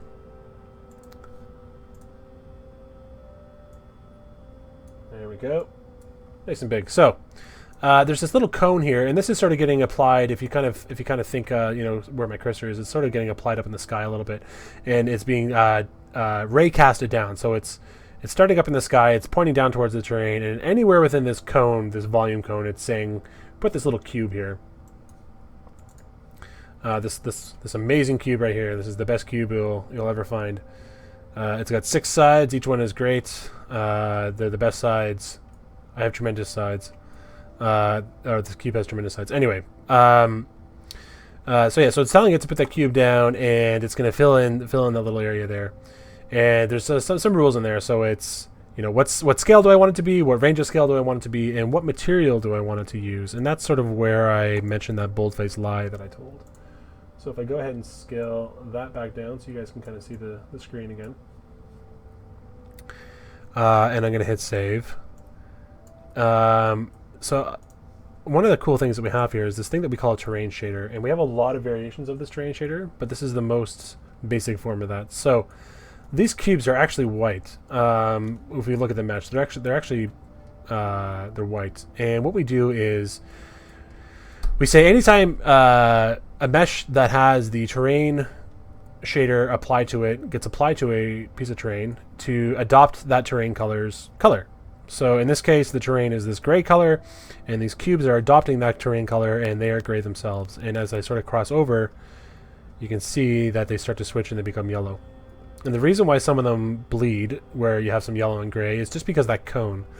So the cone is the single point to which it's going to sample the terrain color, and then it's just going to apply that to every cube within that cone. So we get some of that bleed.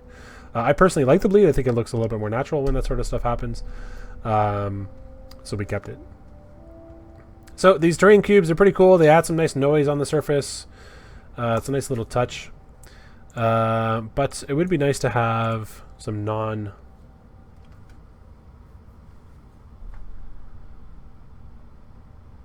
Space Syndicalist, thank you so much for joining.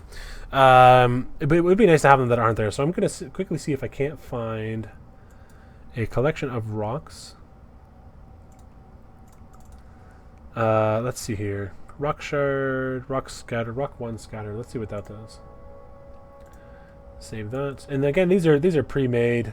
Maybe in another stream sometime in the future we can look at building actors, but let's see what just happens here. So I'm not seeing any of these rocks, so I'm going to change that density up to like 1 and rebuild. So I'm still not seeing them. So I'm going to quickly check and just see what it is I'm actually trying to look for here. So what does this consist of? So it's got 2 rock models. It's got this guy here, which also has that terrain shader applied to it. And it's got this one right beside it. So we should be seeing these come in and we're not. And now I'm wondering why. But I'm not going to stick on it too long, so if it doesn't work, it doesn't work, and I'll come back to it and make it work a little later. But it should be there. So I'm going to go... Let's see here. Let's see if I bump that up to 1,000 and rebuild. Nope, that ain't doing it. 200. 200. Rebuild. I'm just actually going to zero that out. I'm going to rebuild. Oh, you know what? Let me... let's say the density of 10, just for shits and giggles, rebuild. And I'm going to walk this really quickly and see if I can't find any of these cubes, because if they're not showing up, I don't know what's going on. Interesting. Stop that. Navigate to that. I'm going to try putting in a different one and see what happens. I'm going to drop that down to 2.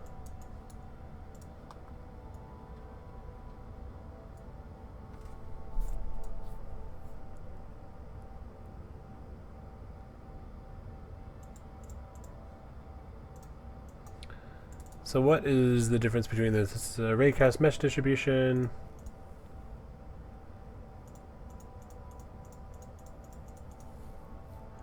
This is an actor distribution. That still should be okay.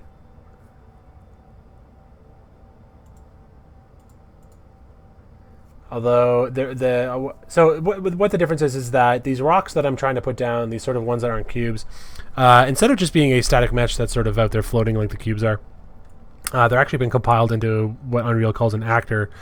An actor is, I guess, sort of like what I'm doing here with the planet, where it's a bunch of rules and settings that you apply to one single thing, the actor. So in this case, it would be the static mesh gets added, plus some properties to there, plus any particle effects that we want to do, audio, things like that. And I know that we are moving away from that, or changing those things a little bit. So that actually might be what's going on here, is that simply the actor distribution isn't working, but we could. I'm going to go raycast mesh distribution. Let's copy these settings over. So a radius of 4,000, centered, radius of 4,000, centered, raycast distance, 3,200. Let's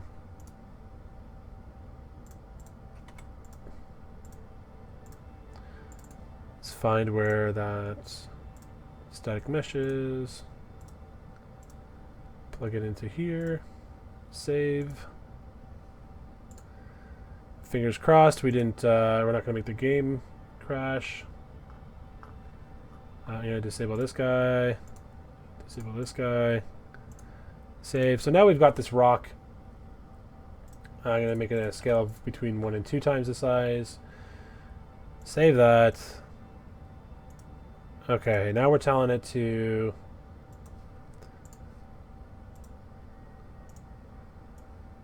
Okay, let's see, rebuild. There we go. Yeah, I would say that that's working. My job here is done, and I can go home. Let's walk around it and see what this looks like. I bet you I just made the game crash. Oh, maybe not. Oh, wow. So these rocks have no collision, and I'm just walking around them infinitely.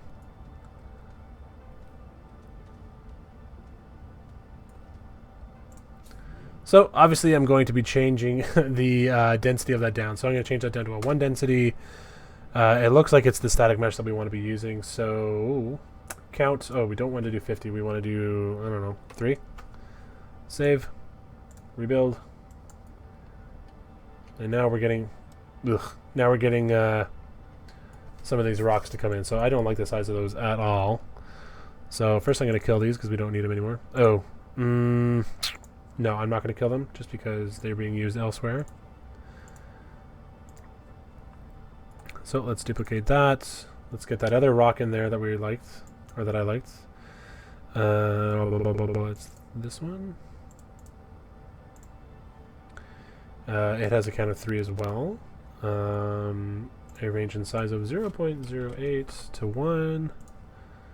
So I'm telling it anytime it's going to be placed, do it on a scale of 80% to 100% of its size.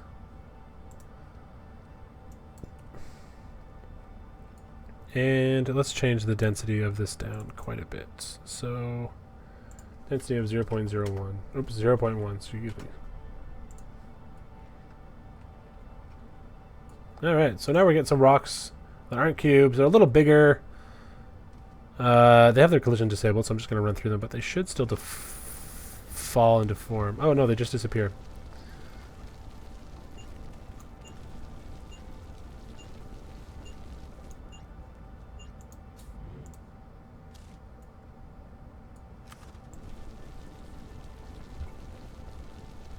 Yeah, so they'll be set up to fall just like the cubes are, which you can kind of see are just sort of falling down. But for now, they're just going to disappear, which is fine. I'll come back to those later. Moving on. I don't know. We can focus on a different thing. There's the things that are left to do are lighting. So I want to change the atmosphere color so it's not white. I need to get some more color into the terrain itself. So first pass on that would be to harmonize these colors a little bit more so they're a little closer together, and then use accent colors or caves. So we can do caves, we can do lighting, or we can do coloring. What would you guys like to see first?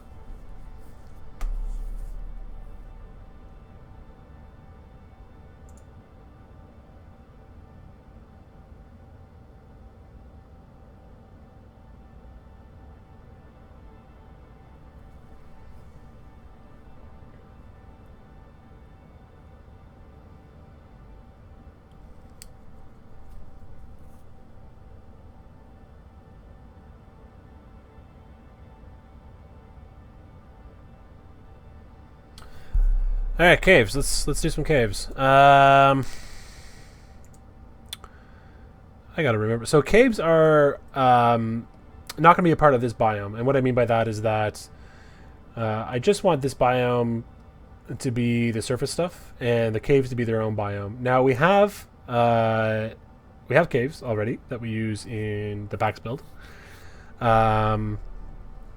but we might as well just go ahead and make some new ones here. So why don't we start that? So, if I go add component, child biome. So what I'm doing now is I'm now going to be stacking biomes on top of this planet. So the first one is going to be all the stuff that you see here, and the second biome is going to be the caves that I'm going to add. I'm going to start by adding the Pax caves just to see what sort of happens there, and then we can We can dissect that if we want, or build them fresh, which is also fine. But I first just want to get them in.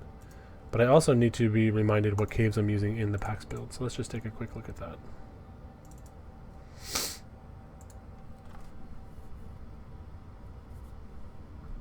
Picking my nose live on camera. That's how you get. That's how you get subs, I guess. Okay, so we've got the caves. Where am I here? Nope, that's not it. PAX. The moon doesn't have caves, but the PAX planet has caves. So let's look at that. PAX planet. Caves. PAX caves. Wow, named amazingly. Okay, so back there. So we're gonna plug in those PAX caves.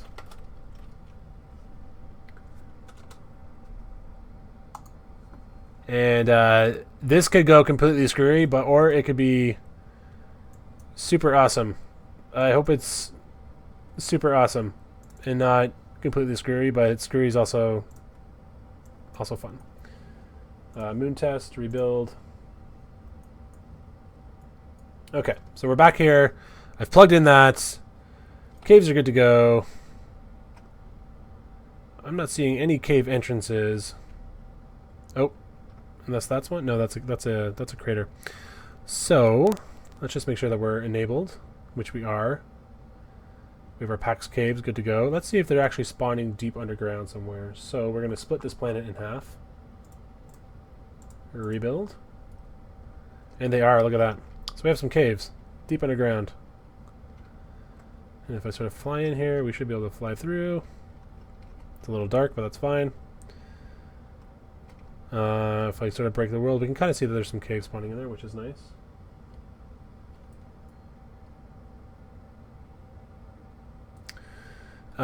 So just for the sake of this, we can try keeping these. What I'm actually going to do really quickly is I'm just going to kind of see if I can't get to them really fast. But I'm going to need to cheat. Spend some time walking around, see if I can't find a cave entrance, and if I can't, I'm gonna go ahead and cheat here. So battery.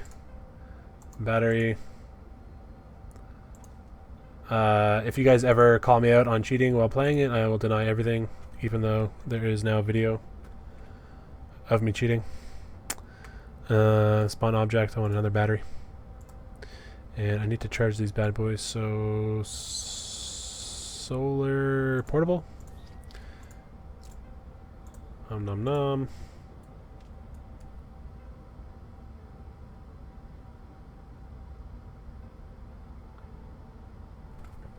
Can a cave-in happen? That's a question I was just asked. I'm not sure. Not at launch, I don't think. That sort of marching cube stuff that you saw with the in one of our screenshot Saturdays with the falling cave. That's tech that we have and that we've worked on, but whether or not that comes in early access or just after is TBD. So I'm going to cheat some more just so that we can kind of jump into this cave, and I'm going to screw around with my deform settings. But first I want a battery. And I want this one to charge up. So, okay, so I'm going to increase my tool strength to 1. Let's see what happens now. Some really fast deformations happening now.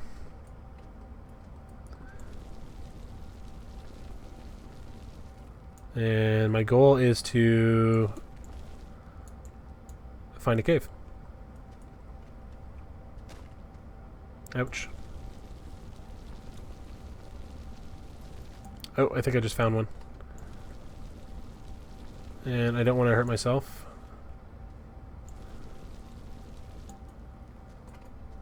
Is that a cave down? Yes, that is a cave down there. So let's come at it from the side here.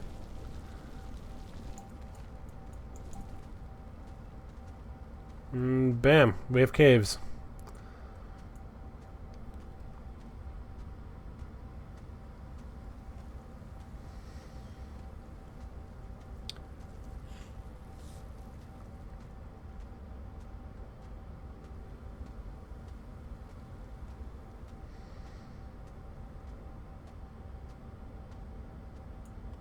So you can see there's some resources down here. I can start collecting these.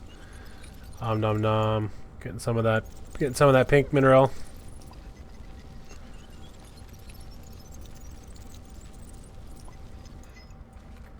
Although I'm probably going to die because I didn't give myself enough batteries to come hang out and do this. Typically, as a astroneer, you're going to want to think ahead and make sure that you have enough power to do these little excursions.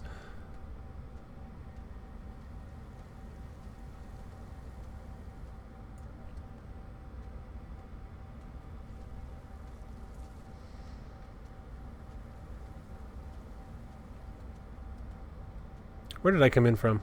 Was it up there? Yeah, it was up there. Let's get out of here. Let's see if I can make it back without dying.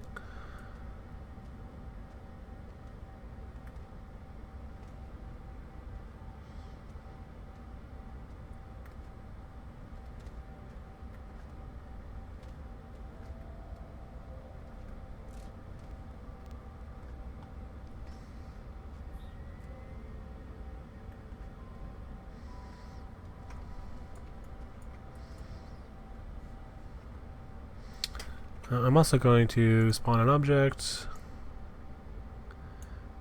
Tether bundle.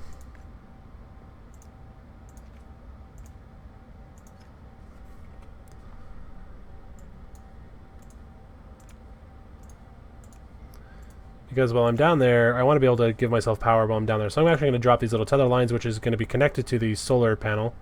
Now, because I disabled the planet orbit, we're always going to have sunlight, so this is a bit cheating.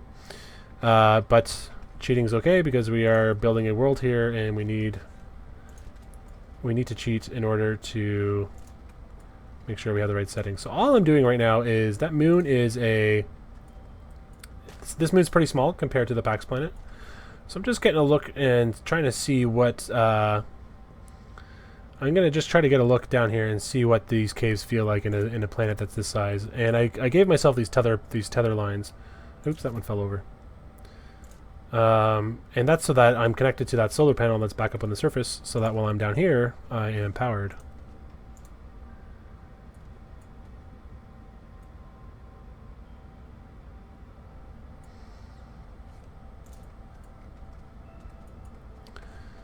And I kind of like the scale. It's really nice to see, and I think if anything, I would probably start from this biome in particular.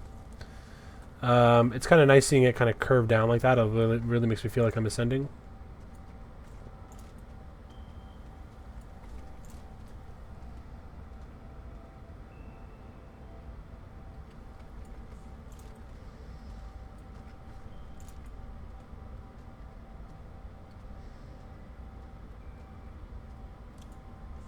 And I am back now to the minerals that I found, so I could sit here and deform these as much as I want. And collect the resources, which look like these once they're collected.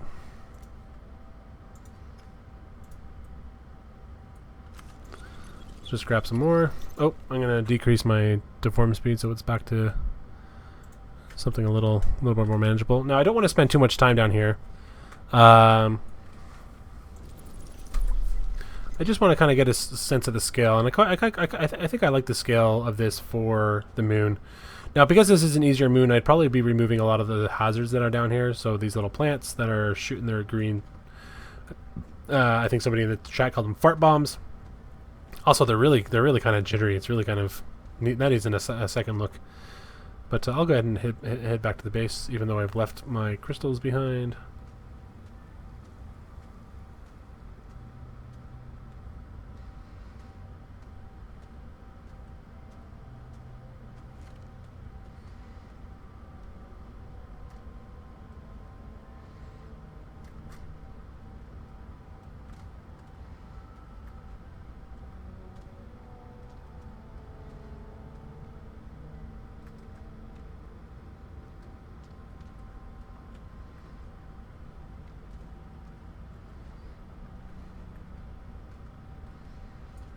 Sweet. I think if I had any feedback for these caves, it's that I would want them to I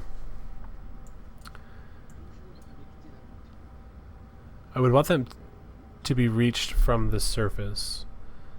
But just for the sake of time, let's move on from that, and let's move into some of the color stuff. So we have these blocks of color. So we have blocks of yellow, blocks of peach, gray, dark gray. And I think that's all right, but I think what tends to be a bit more natural is when there's a bit more noise in that color. So that's what we're going to work on now. And the first pass of that is to harmonize these things a little bit. So I'm gonna bring this yellow down to sort of match some of the other colors that we have a little bit more. Same with that peach. And that's being done in our terrain. So we have the yellow, we have the gray. The peach is the crater. So the yellow is the first one in the block. So let's just go ahead and knock that down just a tiny bit.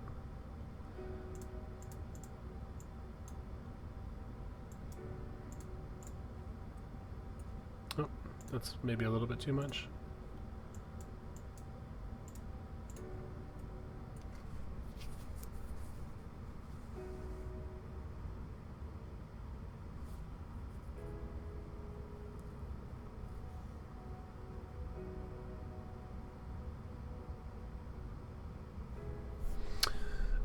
Feedback on the caves is more noise on the walls, less grounded, and man-made looking if you catch my drift. For sure, and that's just those things that we'll iterate on as we build those tools.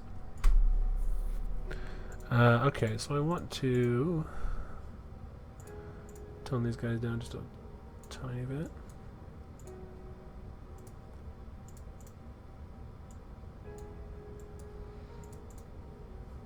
Rebuild. Nice. So now it's getting a little bit more harmonious there in the color. Harmonious. And then from a distance.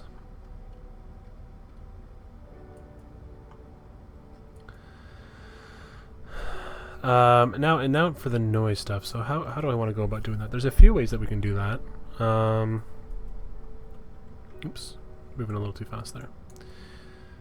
So for instance, I want to work on the two easies. That sort of that gray and this other gray, and I think the way I do that is with map layers. So I'm going to test this out. So I'm going to add a map layer. I'm going to add a material, which is just going to have a color. Let's make it blue just so we can see it.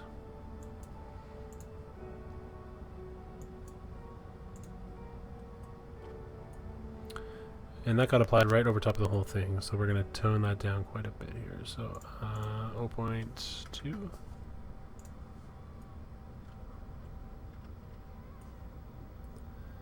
.1.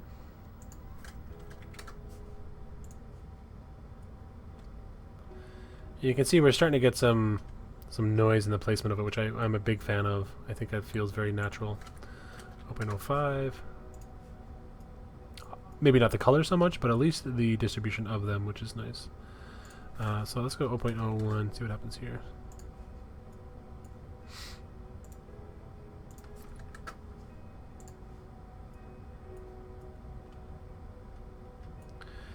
And because it's sort of a variation of that one terrain type, I actually don't want to use that blue, so I want to start with the color that we have for the terrain and maybe just make it a little... I'm going to go a little bit more orange and a little bit more dark. And I'm going to hit rebuild. And now you can kind of see if I zoom in that we're getting some variation in the color, and if I run around,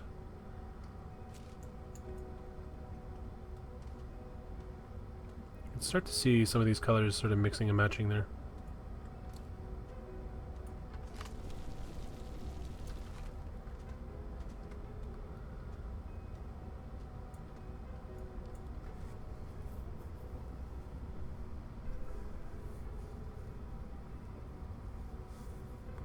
It's not really a shader that I'm changing the variables of. There's a single shader that we're using here for all the terrain stuff, or variations of the same shader. But I'm just sort of changing the components within that shader individually for every terrain type that I'm building here. Now, one thing I'm a little worried about is I don't think I made it deep enough, and I think what I'm going to have to do here is split that planet really quickly.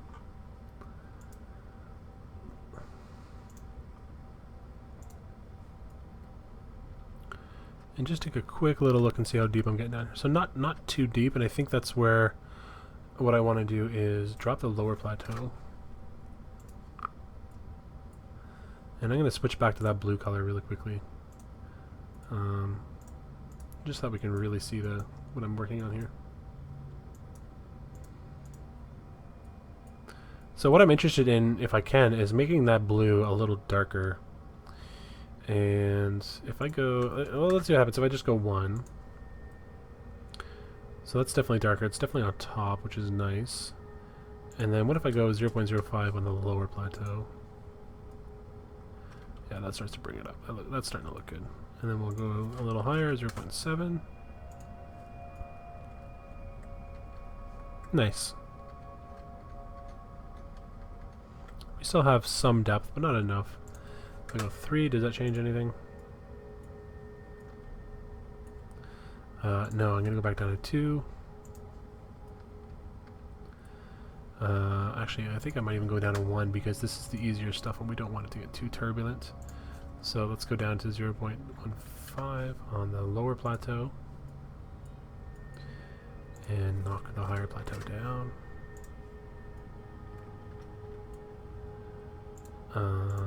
Even more so, 3.5. And finally 0.2. 0.25.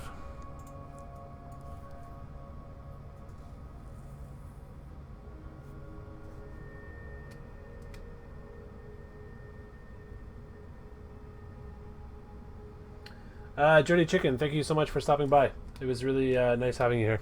You asked some good questions that I noticed.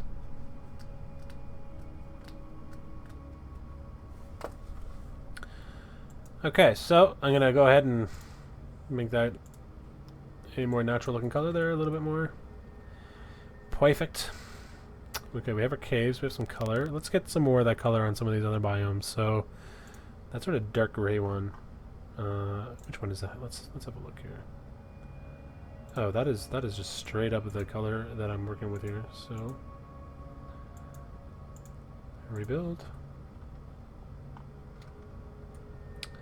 I don't want to split the planet on this one. Rebuild again. So yeah, I'm gonna add some color variation to this one here, which was actually just gray, which isn't that exciting. So I'm gonna come back and maybe just get it on more on the yellow side again.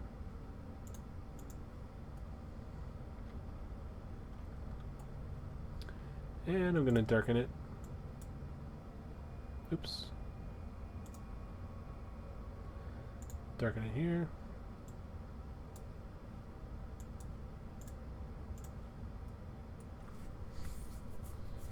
And now what I want to do is add in that second layer that we can get some more color going through.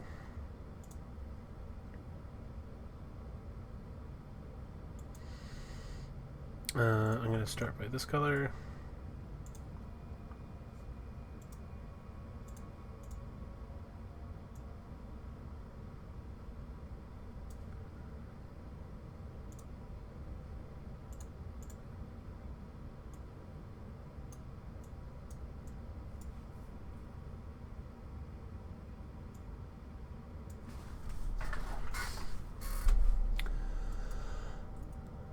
Copy that, paste.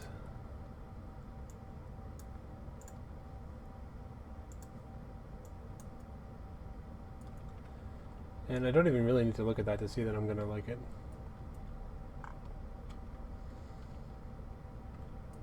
And I'm going to take one look at these craters and see if I can't do anything about their... Oh yeah, we can. Map layers. Perfect. Let's do that. Okay, so medium... Let's take a look at that. Let's make it blue. This little debug color so we can kind of see what we're dealing with. That's being applied right on the top. I'm going to lower that down to 0.5. That did nothing. Lower that down to 0.01. Oops, 0.1 rather.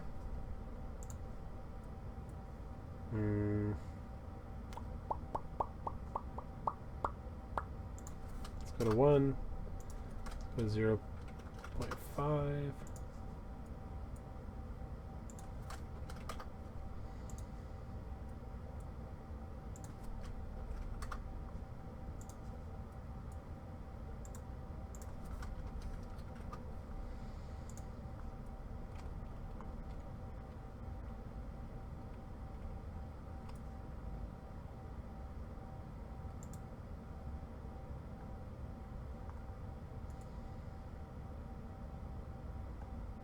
So that kind of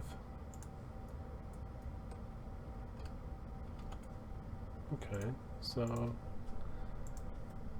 0.1 material blue, and I realize the music just stopped playing, so I'll jump over really quickly and just look at that.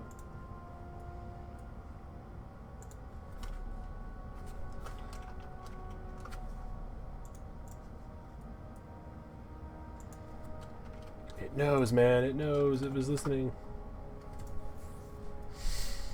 That's some good color. So copy that. Paste that in. I'm gonna go orange.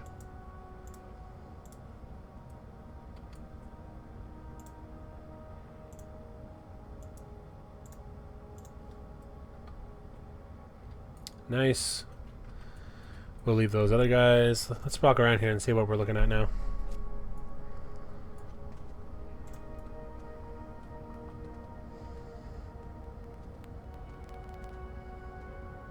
Cool, it's starting to feel pretty good. Some good difference in colors there.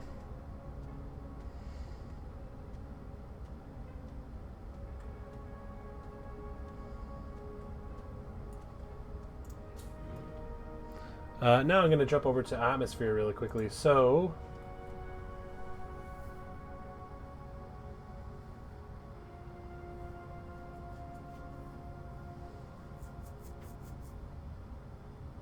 Duskflame, thank you so much. You asked some good questions. I really appreciated those.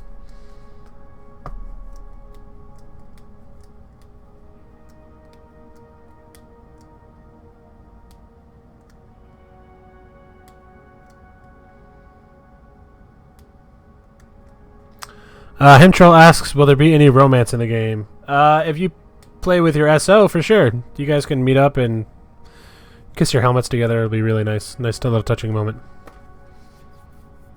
But no, there will be no aliens in this game to become the girlfriend or boyfriend of a la Stardew Valley. I'm sorry.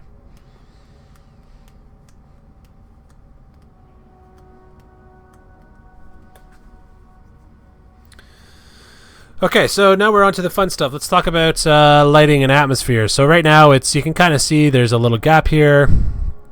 It's white. It's a little boring. And I'm just going to quickly jump over to my Pinterest board and see if there's anything in there that I like for colors. I'm always a fan of adding a complementary color in the sky.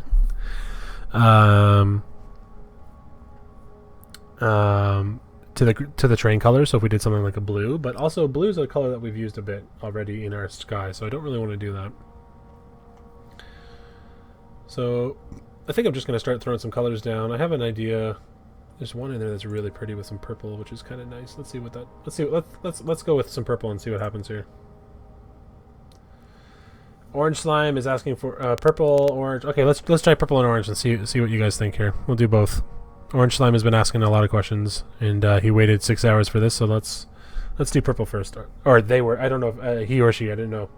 Orange Slime has waited quite a while. Where are we here? So I need to grab my settings.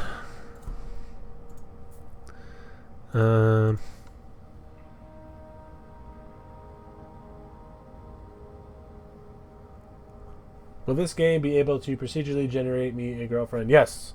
That is one of the lesser features that we've talked about, but you will be able to generate boyfriends and girlfriends just from buying this game for $1 million on Steam Early Access.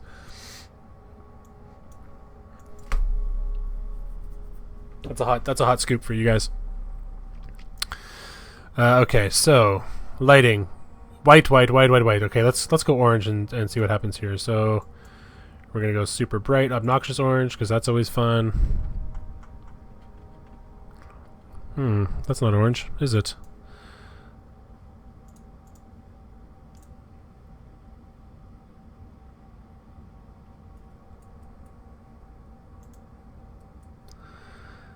Let's do it again.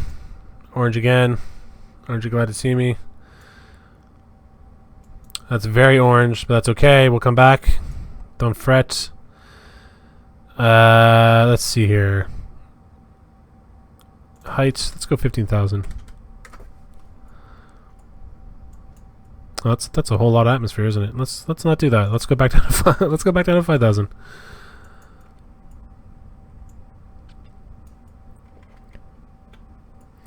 Now what I want is I want that ceiling color. Where's that blue at?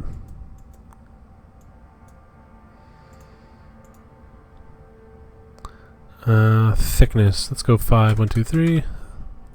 Oh yeah. We're getting some of that blue in there now.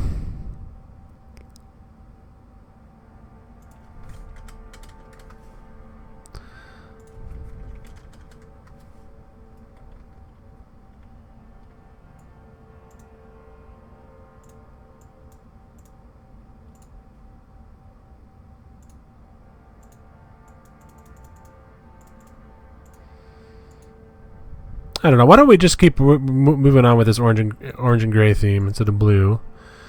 Orange works really nice. So instead of a complementary color, we'll just work with what we've got.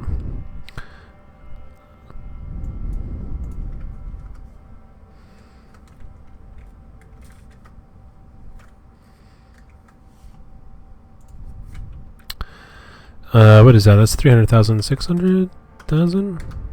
Nope. 100.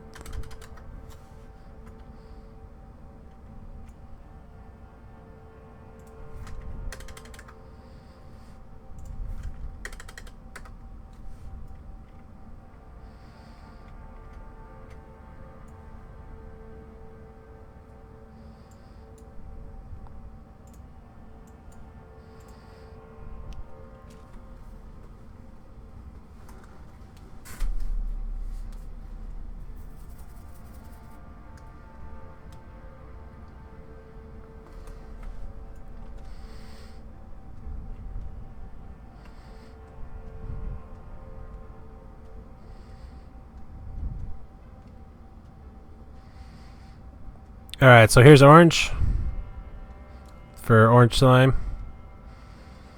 I'm gonna see if I can't bring some of that blue back just to get a color that is complementary and all sexy like on the eyes. Yeah, that's the new hot shit right there. Gonna hit play. Actually, yeah, moons do have atmospheres. Especially, I was just researching this yesterday just so that I could be a little caught up. But there's a lot of moons that sort of jump around on Jupiter that have them. Our moon has very little atmosphere, but it's not impossible.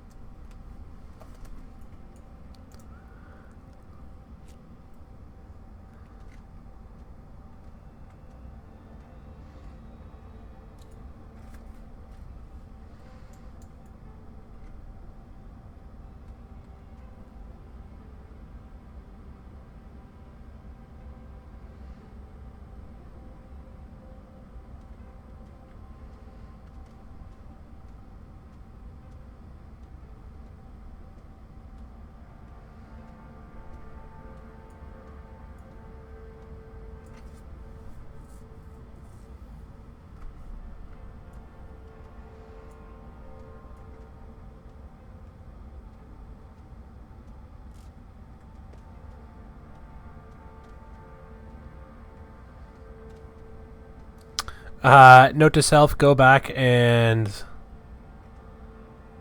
tone down the cubes. That's a lot of cubes.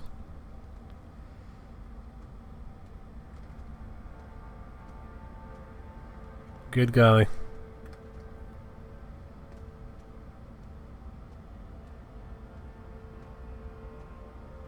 The planets and the moons, they definitely all orbit. I've disabled it right now, just as we do some dev stuff, but this planet is orbiting that sun, and this moon will orbit that planet.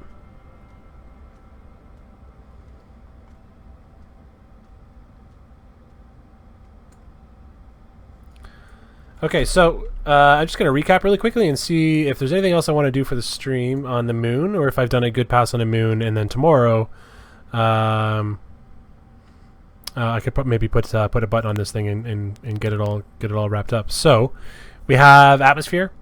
We have, and I'm just going to actually, while we're doing that, we have atmosphere.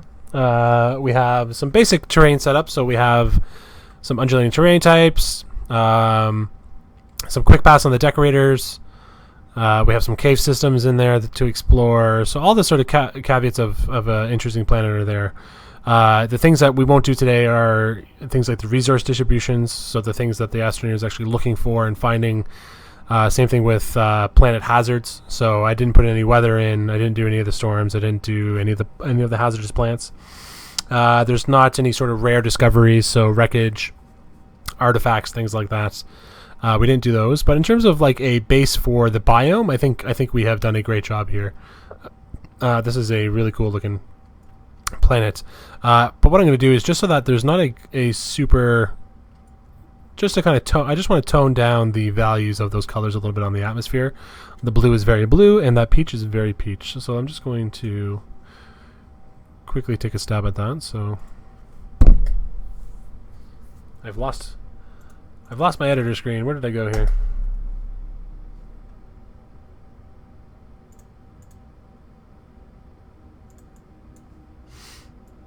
Oh, she's back. Great. Found it. Okay. So, we got to turn that down, so knock that down a little. Gonna knock that down a little bit as well. Height down to 500. 1,000. Oops. 3,000. 1,000. Maybe make it a little thicker, actually. Oh. Geez, that's really thick. Yeah, let's walk around and see what it looks like.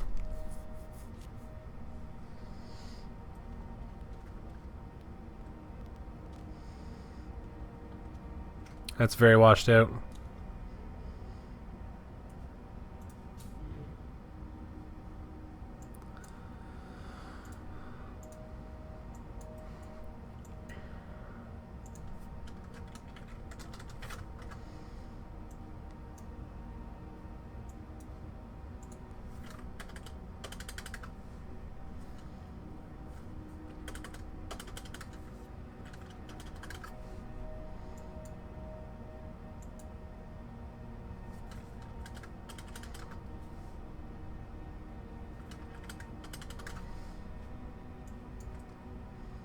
Oh, I am kind of liking that, though.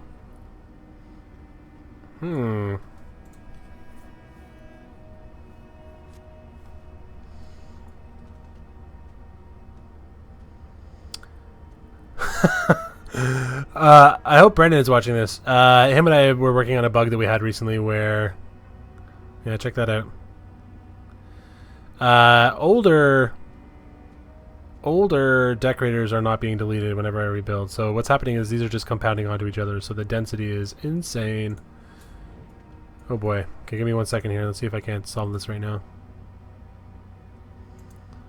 But the good news is we're kind of winding down. So hopefully it doesn't... hopefully it doesn't get a little too crazy. Rebuild new seed.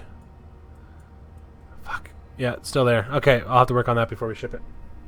Yes, there's cubes everywhere. This is insane. Okay, so we have lighting. We have some surface decorators. We have color. We have varying in terrain types. And we didn't do any of the gameplay stuff. So we didn't do any of the hazards, any of the discoverables, any of the resources. But if you've seen the PAX build and you've seen the GDC build videos, you kind of get an idea of what those are.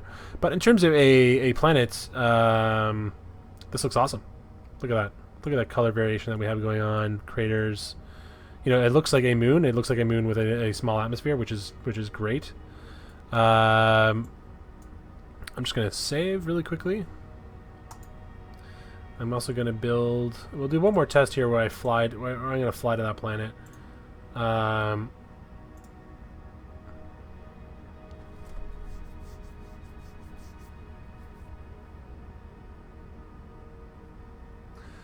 Comrade Headclot asks if there's going to be mod support for Astroneer. So, I said this earlier, but everybody on our team is a... Holy shit.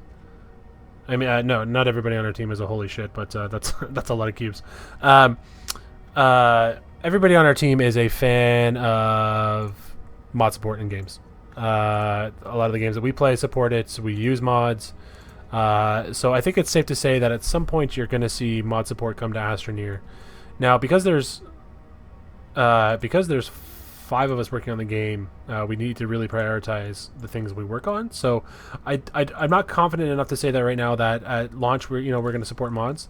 But I won't be surprised. Don't be surprised to see them make their way into the game one day. So again, I'm just doing this to check it out as I leave. Actually, before I do that, why don't we crank this up a little bit? I'm gonna crank that sucker up to 2. Let's go 3. Let's go a little crazy. Now this is gonna take some time, but that's okay. A rebuild. Rebuild new seed. Oops. Let's crank that up to 3. Let's crank this down to 1.65. Oh. 65. Save. Now I've just increased the LED on the moon, which is going to increase the time it takes to build.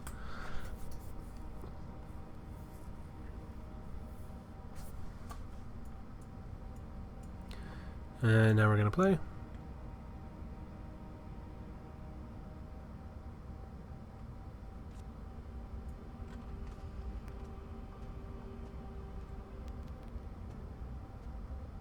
So, I mean, besides the insane amount of cubes that are spawning on this thing, which is just a bug that we'll figure out, I'm actually really happy with how this biome turned out.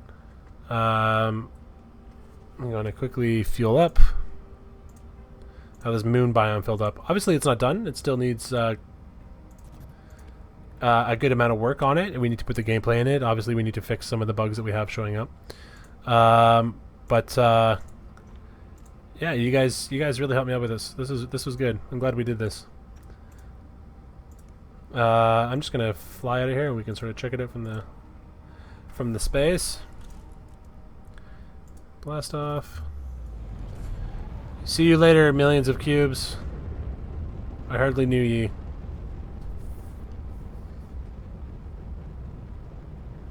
Comrade Headclot, I am not sure what we're using in that regard. That would be a question for Jacob on our team. To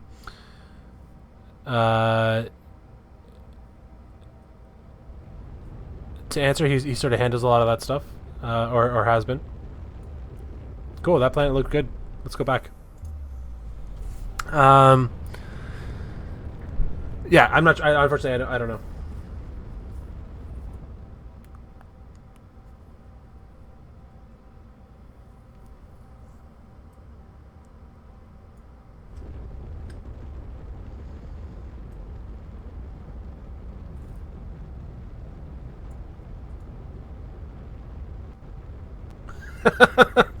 Oh my gosh.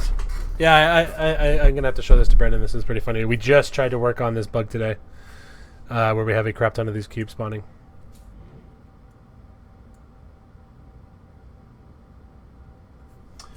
P Lamplight asks, are you going to be able to make it so you can fly between the planets, or is it just going to be this click button thing?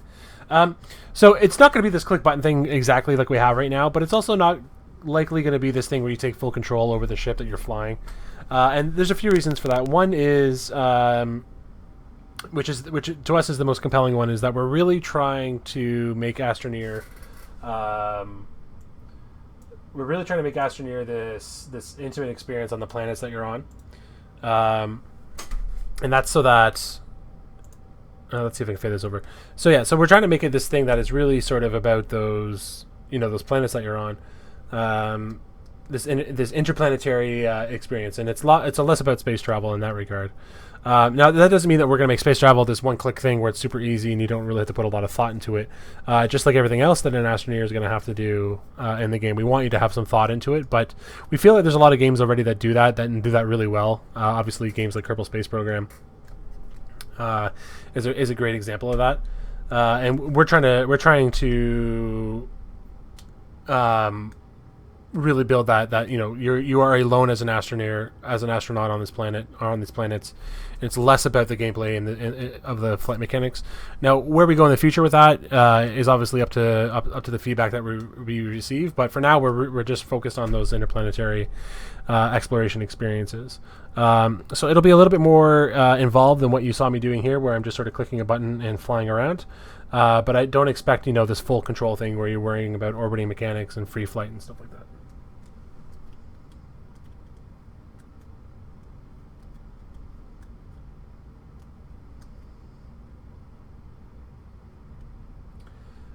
Yeah, so I'm ready to save this and call this biome done. Is there anything you guys want to see before I jump off here? We could look at the PAX build or the PAX map. If you guys want to see that real quickly, we could see the sandstorms. I think. You guys want to see some sandstorms before I sign off here?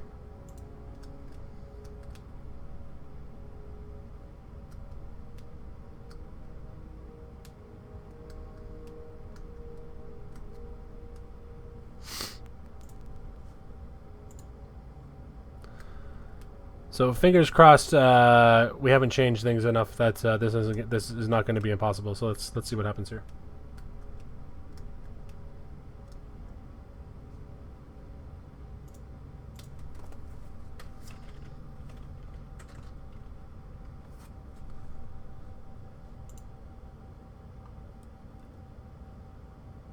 Okay, so we have. I'm just gonna hit play and see what happens.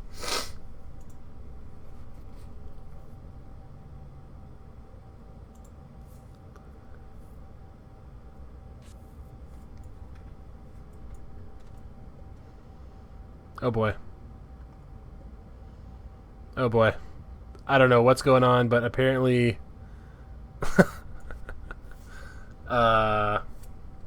my rocks from the other moon are making their way into this moon. That's really super cool of you. Unreal editor, or my fault, most likely. But fuck it, let's keep going, right?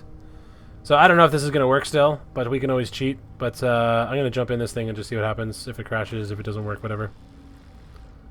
Oh, she's broken. Oh, she's all kinds of broken. Okay, I'm not going to do that. Let's just get out. Let's go see if we can find ourselves a sandstorm on that planet. Okay, so I need some resources. I need fuel. Cheat. Fuel. Get the fuel in the belly.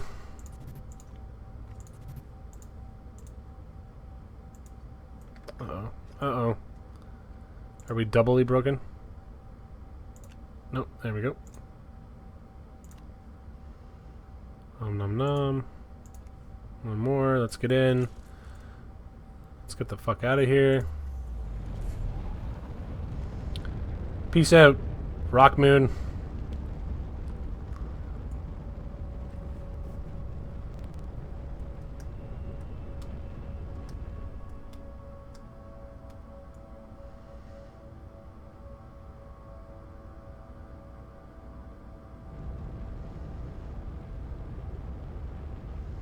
Alright, I'm arriving here. I have no idea what's going to work and what's not going to work, because this is live game development, so things are bound to change. Let's see what we got here. Got my rover. Got some storage. Some teleposts. Some things powered, but they're not plugged in anymore. That's probably because of a change. Let's get all these things hooked up here. Get some power going from these solar arrays. Let's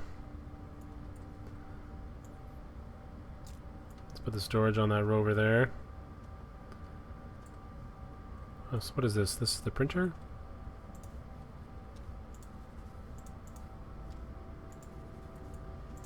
Well, how about you plug into there? Plug that into there. Okay, we got some power going on. Our printer's about to wake up, so that's good.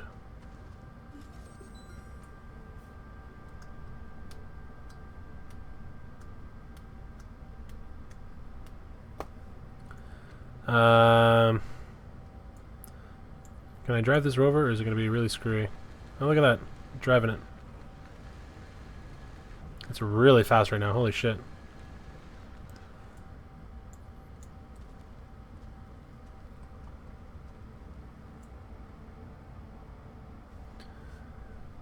I just noticed I have like picture-in-picture going on here on the screen. Let me disable that for you guys. There we go. Done.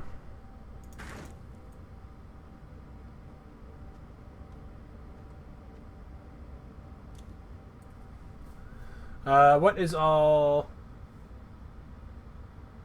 in-game currently, object-wise or solar system panels and stuff? So I'll show you this really quickly. All of this stuff in some way, in shape or form, is in the game. So there's a lot. Some of these are broken, or a lot of them will be broken. But these are a lot of the things that we play with, and that we're building out.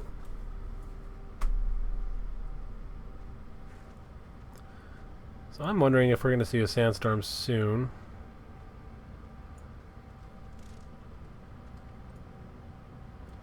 Now I know that the guys have been working on some hazard stuff, so we may not actually see one, but this planet does have them, so we'll just we'll wait a few minutes and see what happens. In the meantime, I'm gonna make this little bugger explode.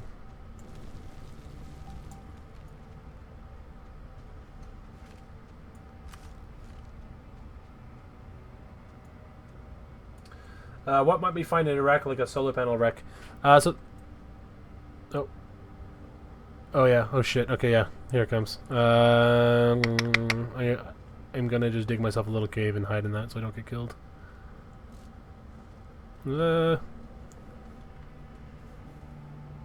It's actually really scary when you can hear it. I hope the sound's coming through okay.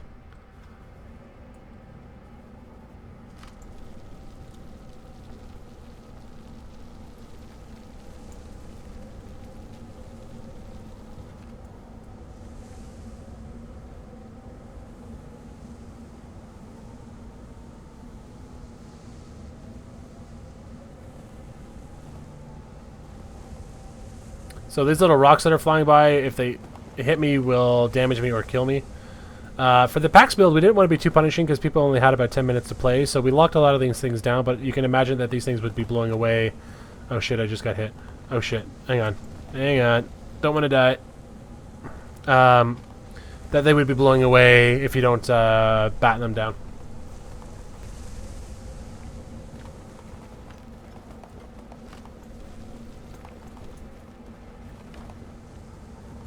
I'm going to walk in this just so you guys can kind of see. And you can kind of see like the wind turn. Oh, shit. Ouch. Oh, I'm going to die if I get hit one more time for sure. You can see that the wind turbines have kicked up when the storm comes by. The plants are getting a little crazy.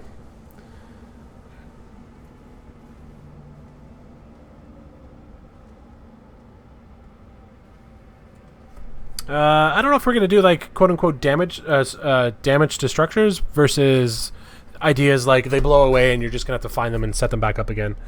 Those are one of the things that we'll sort of be solving as we build the game out.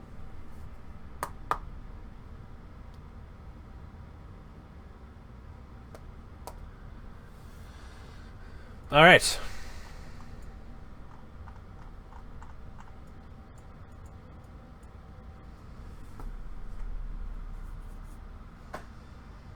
Jody Chicken. It's not really like a set health value. It's just sort of like, are you damaged or not? And, you know, how close are you to being dead? Will there be structure building parts for bunkers and houses and such? I mean, you're not going to be constructing houses out of like Lego blocks per se, where you're sort of doing like flat panels and stairs and stuff. At least not in early access or any of our immediate plans. A lot of our customization comes in how you take components and bring them together. So for instance, you saw me put this storage rack on this rover that I can take off. I think I can even take the seat off. So the customization is going to be how you snap these things together to get the features that you want. So maybe, you know, you wanted your maybe you wanted your rover to be something that, oh, that's interesting. Can I drive it from the back? Let's see what happens. Oh shoot. No, I can't. So maybe you want your rover to be like more like a mobile crane. So you'd have your seat at the front, and you'd have a sort of crane attached to the back, or you'd have a battery supply, or maybe you build 3 of these and you chain them together, so you have like a little train that you can pull through with you and your friends to the sort of the wreckage that you found, or the goal that you set for yourself. So that's where our customization comes through.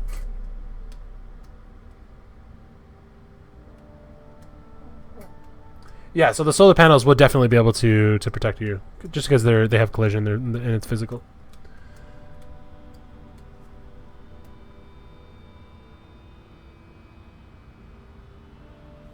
Yeah, you can have things linked together and chained for sure. Okay, guys and gals and everybody watching, that was awesome. That was our first Twitch stream, obviously. And now that we're sort of done with events like GDC and PAX and those things, the team is really going to be heads down on finishing this game so that we can get it to Steam Early Access. So our goal now going forward is going to be to share some of the development with you guys. So it's going to be doing things like Twitch streams, blog posts, things like that. Make sure you do things like follow us on Twitch. You can follow us on Twitter at Astroneergame. We're also on Facebook at Astroneergame. My name is Adam, and I'm one of the artists. There's 4 of us on the team. So I primarily deal with arts and environments. I'm also one of the co-founders of the company. Yeah, and my Astroneer is like blown out. Let's turn him around so it's a little bit more dramatic. Yeah, thank you so much for watching, and I hope we do it again in the future.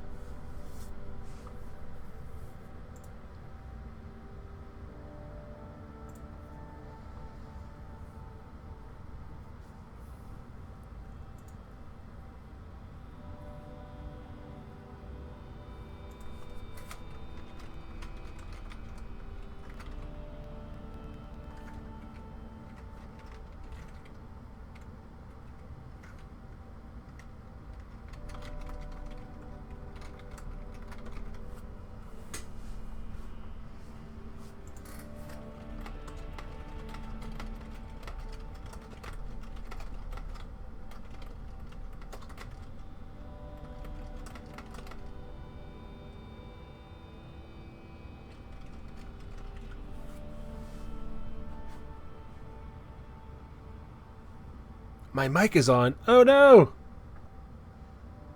Alright, bye guys.